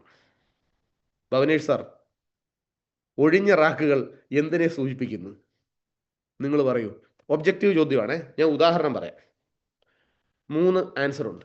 നമ്പർ 1 സമ്പന്നത, നമ്പർ 2 ദാരിദ്ര്യം, നമ്പർ 3 ഗതികേട്. ഇതിലേതിനെയാണ് ഒഴിഞ്ഞ റാക്കുകൾ സൂചിപ്പിക്കുന്നത്? എനിക്കറിയാം, ദാരിദ്ര്യം. അതായത് ഗതികേട് എന്ന് പറയുന്നത്, വലിയൊരു ബിസിനസ് തുടങ്ങിക്കഴിഞ്ഞ് നടത്താൻ ഇറങ്ങിത്തിരിക്കുമ്പം നമുക്കൊരു അസുഖം വരുന്നു, നമ്മുടെ വീട്ടിലൊരു അസുഖം വരുന്നു, ഒരു അപകടം വരുന്നു, ഗതികെട്ട അവസ്ഥയായി നമ്മുടെ കൈ കൺട്രോളിൽ നിൽക്കാതെ ഉണ്ടാവുന്നൊരു കാര്യം. പലപ്പോഴും ദാരിദ്ര്യം അവൻ ക്ഷണിച്ച് വരുത്തുന്നതാണ്. നിങ്ങൾക്ക് അഭിപ്രായ വ്യത്യാസമൊക്കെ ഉണ്ടാവും. ദാരിദ്ര്യം വരുന്നതിൽ ഒരു വീടിൽ അതിൻ്റെ ഏറ്റവും മൂലയ്ക്ക് നമ്മൾ മാറാല പിടിക്കുക എന്ന് പറയും. വീടിൻ്റെ മേളിലൊക്കെ മാറാല പിടിക്കുമല്ലോ. നിങ്ങൾ ഈ മീറ്റിംഗ് നിങ്ങളുടെ വീടിൻ്റെ അവിടെ മാറാല ഉണ്ടെന്ന് നോക്കിയാൽ മതി. ഈ മാറാല വരുന്നത് ദാരിദ്ര്യത്തിൻ്റെ ലക്ഷണമായിട്ടാണ് പറയുന്നത്. മാറാല വരാൻ കാര്യം, ആ വീട് പരിപാലിക്കേണ്ട കൂട്ടുത്തരവാദിത്വമുള്ള ആളുകൾ ആരൊക്കെയോ ആ ഉത്തരവാദിത്വം മാറാല തൂക്കേണ്ടത് ധനീഷാണ് എന്ന് സൗമ്യയാണ് എന്ന് ധനീഷും, അമ്മയാണ് എന്ന് സൗമ്യയും, അല്ല ഇന്ന ആളാണ് എന്ന് അങ്ങോട്ടും ഇങ്ങോട്ടും, അതായത് ഈ മാറാല തൂക്കേണ്ട ആൾ ആരാണ് എന്നതിനെക്കുറിച്ച് അഭിപ്രായ വ്യത്യാസം ഉണ്ടായാൽ, ധനീഷിന് ദാരിദ്ര്യമില്ല, CTC ആണ്, ഇപ്പോൾ ITC ആവും. ഞാൻ എക്സാമ്പിൾ പറഞ്ഞതാണ്, സ്വാതന്ത്ര്യം ഉള്ളതുകൊണ്ട്. വേറെ ആരോടെങ്കിലും പറഞ്ഞു കഴിഞ്ഞാൽ ഞാൻ അവരെ മോശപ്പെടുത്തുന്നതിൽ ഇപ്പോൾ തോന്നും, അതുകൊണ്ടാണ് പറയാൻ. അപ്പം വീട്ടിലെ മാറാല തൂക്കേണ്ട ഉത്തരവാദിത്വം ഉള്ളവനെ അന്വേഷിച്ച് നടന്നാൽ മാറാല മാറില്ല, ദാരിദ്ര്യം മാറില്ല. അപ്പോൾ ഒഴിഞ്ഞ റാക്കുകൾ സാർ സൂചിപ്പിക്കുന്നത് ദാരിദ്ര്യത്തെയാണ്. ആ ദാരിദ്ര്യം ഈ ബിസിനസ്സിൻ്റെ താഴോട്ട് പോക്കിന് കാരണമാകും. അതുകൊണ്ട് അറ്റ്ലീസ്റ്റ് ഒരു 25,000 രൂപയുടെയെങ്കിലും പ്രൊഡക്റ്റ് ഒഴിയാതെ എല്ലാ വീടും സൂക്ഷിക്കണം ഈ ബിസിനസ് ചെയ്യുന്ന ആളുകൾ എന്ന് ഞാൻ വളരെ വിനയപൂർവ്വം അഭ്യർത്ഥിക്കുകയാണ്. അത് രാവിലത്തെ തന്നെ എൻ്റെ ഏറ്റവും വലിയ അഭ്യർത്ഥന അതാണ്. മിനിമം 25,000 രൂപയുടെയെങ്കിലും പ്രൊഡക്റ്റ് തീരാണ്ട് വീട്ടിൽ വെക്കണം. ഇത് തീരുമ്പോൾ നിങ്ങൾക്ക് കിട്ടുന്ന ഒരു മനസ്സുഖം, അതൊരു എംപ്ലോയിയുടെ മനസ്സുഖമാണ്. അവൻ ഒരിക്കലും കോടീശ്വരനാവത്തില്ല. ഹലോ, അത് ധനീഷ് സാർ കാണിക്കുന്നുണ്ടോ? ധനീഷ് സാറിൻ്റെ സമ്പന്നത നോക്കൂ, എല്ലാവരും നോക്കൂ. ധനീഷ് സാറിൻ്റെ സമ്പന്നത, പ്രൊഡക്റ്റുകൾ നിരത്തി വെച്ചിരിക്കുന്നത് കണ്ടോ? എങ്ങളുടെയൊക്കെ വീട്ടിൽ വന്നാൽ 1, 2, 3 ലക്ഷം രൂപയുടെ സ്റ്റോക്ക് ഉണ്ടാവും. നോക്കൂ, ഒരു തരി മാറാറില്ലാത്ത സമ്പന്നതയുള്ള വീട് ധനീഷ് സാറിൻ്റെ. നിങ്ങൾ ഫോണിൽ സ്ക്രോൾ ചെയ്ത് നോക്കിയാൽ ധനീഷ് സാറിൻ്റെ വീട്ടിൽ പ്രൊഡക്റ്റിൻ്റെ സ്റ്റോക്ക് അദ്ദേഹം ഡിസ്പ്ലേ ചെയ്യുന്നുണ്ട്. അപ്പം ഞാൻ പറഞ്ഞു വന്നത് വളരെ സിമ്പിളാണ്. നിങ്ങൾ ചെയ്യേണ്ടത് ഇത്ര മാത്രം: മിനിമം പ്രൊഡക്റ്റ് റീപർച്ചേസ് എടുത്ത് പാർട്ടിസിപ്പേറ്റ് ചെയ്യുക. 25,000 രൂപ താഴെ സ്റ്റോക്ക് തീരാണ്ട് നമ്മൾ നോക്കുക. പൗലോ കൊയ്ലോ അദ്ദേഹത്തിൻ്റെ വെളിച്ചത്തിൻ്റെ പോരാളികൾ എന്ന പുസ്തകത്തിൽ ഒരു വരി പറയുന്നുണ്ട്: ആ വരി ഇങ്ങനെയാണ്: സ്വാതന്ത്ര്യം എന്ന ഒരു കെണിയുണ്ടല്ലോ, ഒരു പോരാളി ഒരിക്കലും ആ കെണിയിൽ വീണു പോകുന്നില്ല. സ്വാതന്ത്ര്യം ഒരു കെണിയുണ്ടല്ലോ, ആ കെണിയിൽ ഒരു പോരാളി ഒരിക്കലും വീണു പോകുന്നില്ല. എനിക്ക് നിങ്ങളോടും പറയാനുള്ളത്, എല്ലാം കഴിഞ്ഞ് റിലാക്സ് ചെയ്യുന്ന, മനസമാധാനമായി, എല്ലാം വിറ്റ് തീർന്നു, ഒരു രൂപയുടെ പോലും സാധനമില്ല, ഒരു സ്വാതന്ത്ര്യം നമ്മൾ ആഗ്രഹിക്കുന്നുണ്ട്. സത്യത്തിൽ അതൊരു കെണിയാണ്, ട്രാപ്പാ. റിട്ടയർമെന്റ് കഴിഞ്ഞ് 6 മാസമായ ആൾക്കാരോട് പോയി ചോദിച്ചാൽ മതി. ഇവർ ഈ ജോലിയിൽ നിന്ന് റിട്ടയർ ആവാൻ വല്ലാണ്ട് ആഗ്രഹിച്ചിരുന്നു, ആ സ്വാതന്ത്ര്യം ആഗ്രഹിച്ചിരുന്നു. ഇന്ന് അവർ തിരിച്ചറിയുന്നു അതൊരു കെണിയാണ്. ഇല്ല, എൻ്റെ വീട്ടിൽ വരുന്ന സമയത്ത്, എൻ്റെ വീട്ടിൽ ഇവിടെ ധനീഷ് സാറും അഖിൽ സാറും പവനേഷ് സാറും ഒക്കെ എൻ്റെ വീട്ടിൽ വന്നിട്ടുണ്ട്. വീട്ടിൽ വരുന്ന സമയത്ത് എൻ്റെ ഭാര്യയോട് ചോദിച്ചാൽ മതി, അവൾ പറഞ്ഞു തരും ഈ പ്രശ്നം എന്താണെന്നുള്ളത്. അതായത് ഈ സ്വാതന്ത്ര്യം എന്ന കെണിക്ക് വേണ്ടി ആഴ്ചയിൽ ഒരു 3 ദിവസം 4 ദിവസം വീട്ടിൽ ഇരിക്കാമെന്ന് പറഞ്ഞാൽ ഇരിക്കും. ഒരു ദിവസം കഴിയുമ്പോൾ തന്നെ വീട്ടുകാർ പറയും നിങ്ങൾ ഇറങ്ങി എങ്ങോട്ടേലും പൊക്കോളാൻ പറയും. കാര്യം ഒരു ദിവസത്തിനുള്ളൊന്നും എനിക്ക് വീട്ടിൽ ഇരിക്കാൻ പറ്റത്തില്ല. ഈ കെണിയിൽ വീണു പോകാത്ത ഒരാളായി ഞാൻ പോലും അറിയാതെ ഞാൻ പരുവപ്പെട്ടു. ഒരു ദിവസത്തിനുള്ളിൽ എനിക്ക് ഇരിക്കാൻ പറ്റത്തില്ല. കാര്യം വീട്ടിൽ ഇരിക്കുന്നത് എന്താ പറയുക, നമ്മുടെ സമയം കൊല്ലുന്ന ഒരു ഏർപ്പാടാണ് എന്ന് ഞാൻ മനസ്സിലാക്കി. അതുകൊണ്ട് എനിക്ക് എല്ലാവരോടുമായിട്ട് പറയാനുള്ള അവസാനത്തെ വാക്ക് ഇതാണ്: നിങ്ങൾ അനാവശ്യമായി വീട്ടിലിരിക്കാതിരിക്കുക. വീട് കിടന്നുറങ്ങാനുള്ള ഒരു ഷെൽട്ടറായി മാത്രം കാണുക.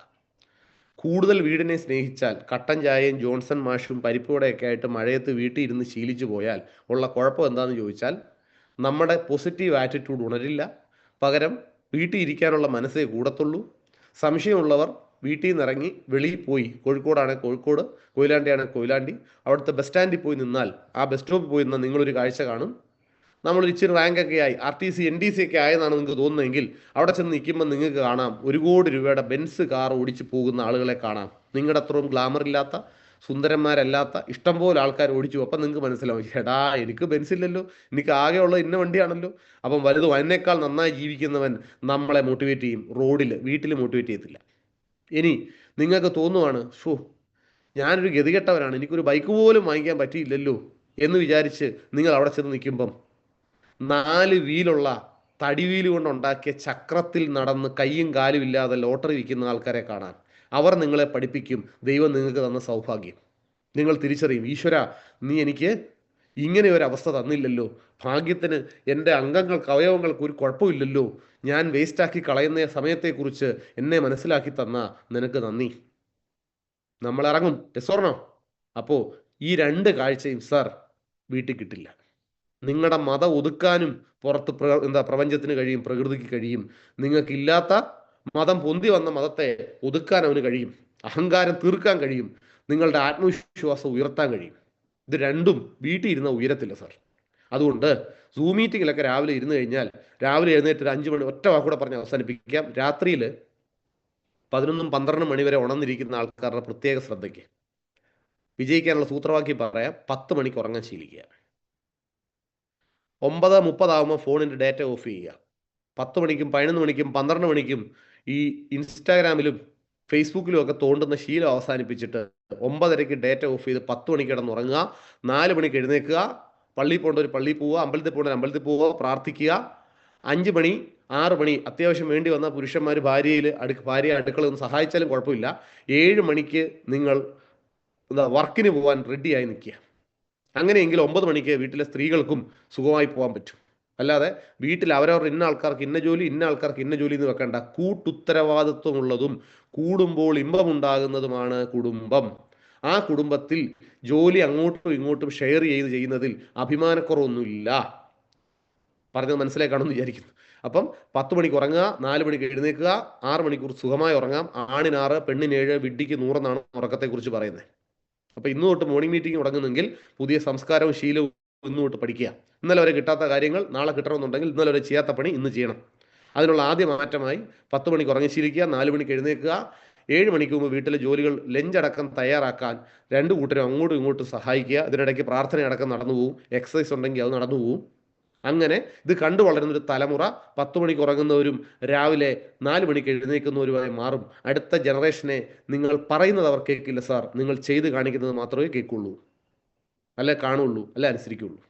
അപ്പോൾ അങ്ങനെ നല്ല മക്കളായി വലിയ വിജയങ്ങൾ ഉണ്ടാക്കാൻ നിങ്ങൾക്ക് എല്ലാവർക്കും കഴിയട്ടെ എന്നും, അതിന് എൻ്റെ വാക്കുകൾ നിങ്ങൾക്ക് ഏതെങ്കിലും അർത്ഥത്തിൽ പ്രയോജനപ്പെട്ടു എങ്കിൽ എൻ്റെ ജീവിതം സാർത്ഥകമായി എന്നുകൂടി ഞാൻ ഓർമ്മിപ്പിച്ചുകൊണ്ട് തൽക്കാലത്തേക്ക് എൻ്റെ വാക്കുകൾ അവസാനിപ്പിക്കുന്നു. എല്ലാവർക്കും ഒരു നല്ല ശനിയാഴ്ച ആശംസിക്കുന്നു. ഇന്ന് മുതൽ പ്ലാൻ ചെയ്യുക.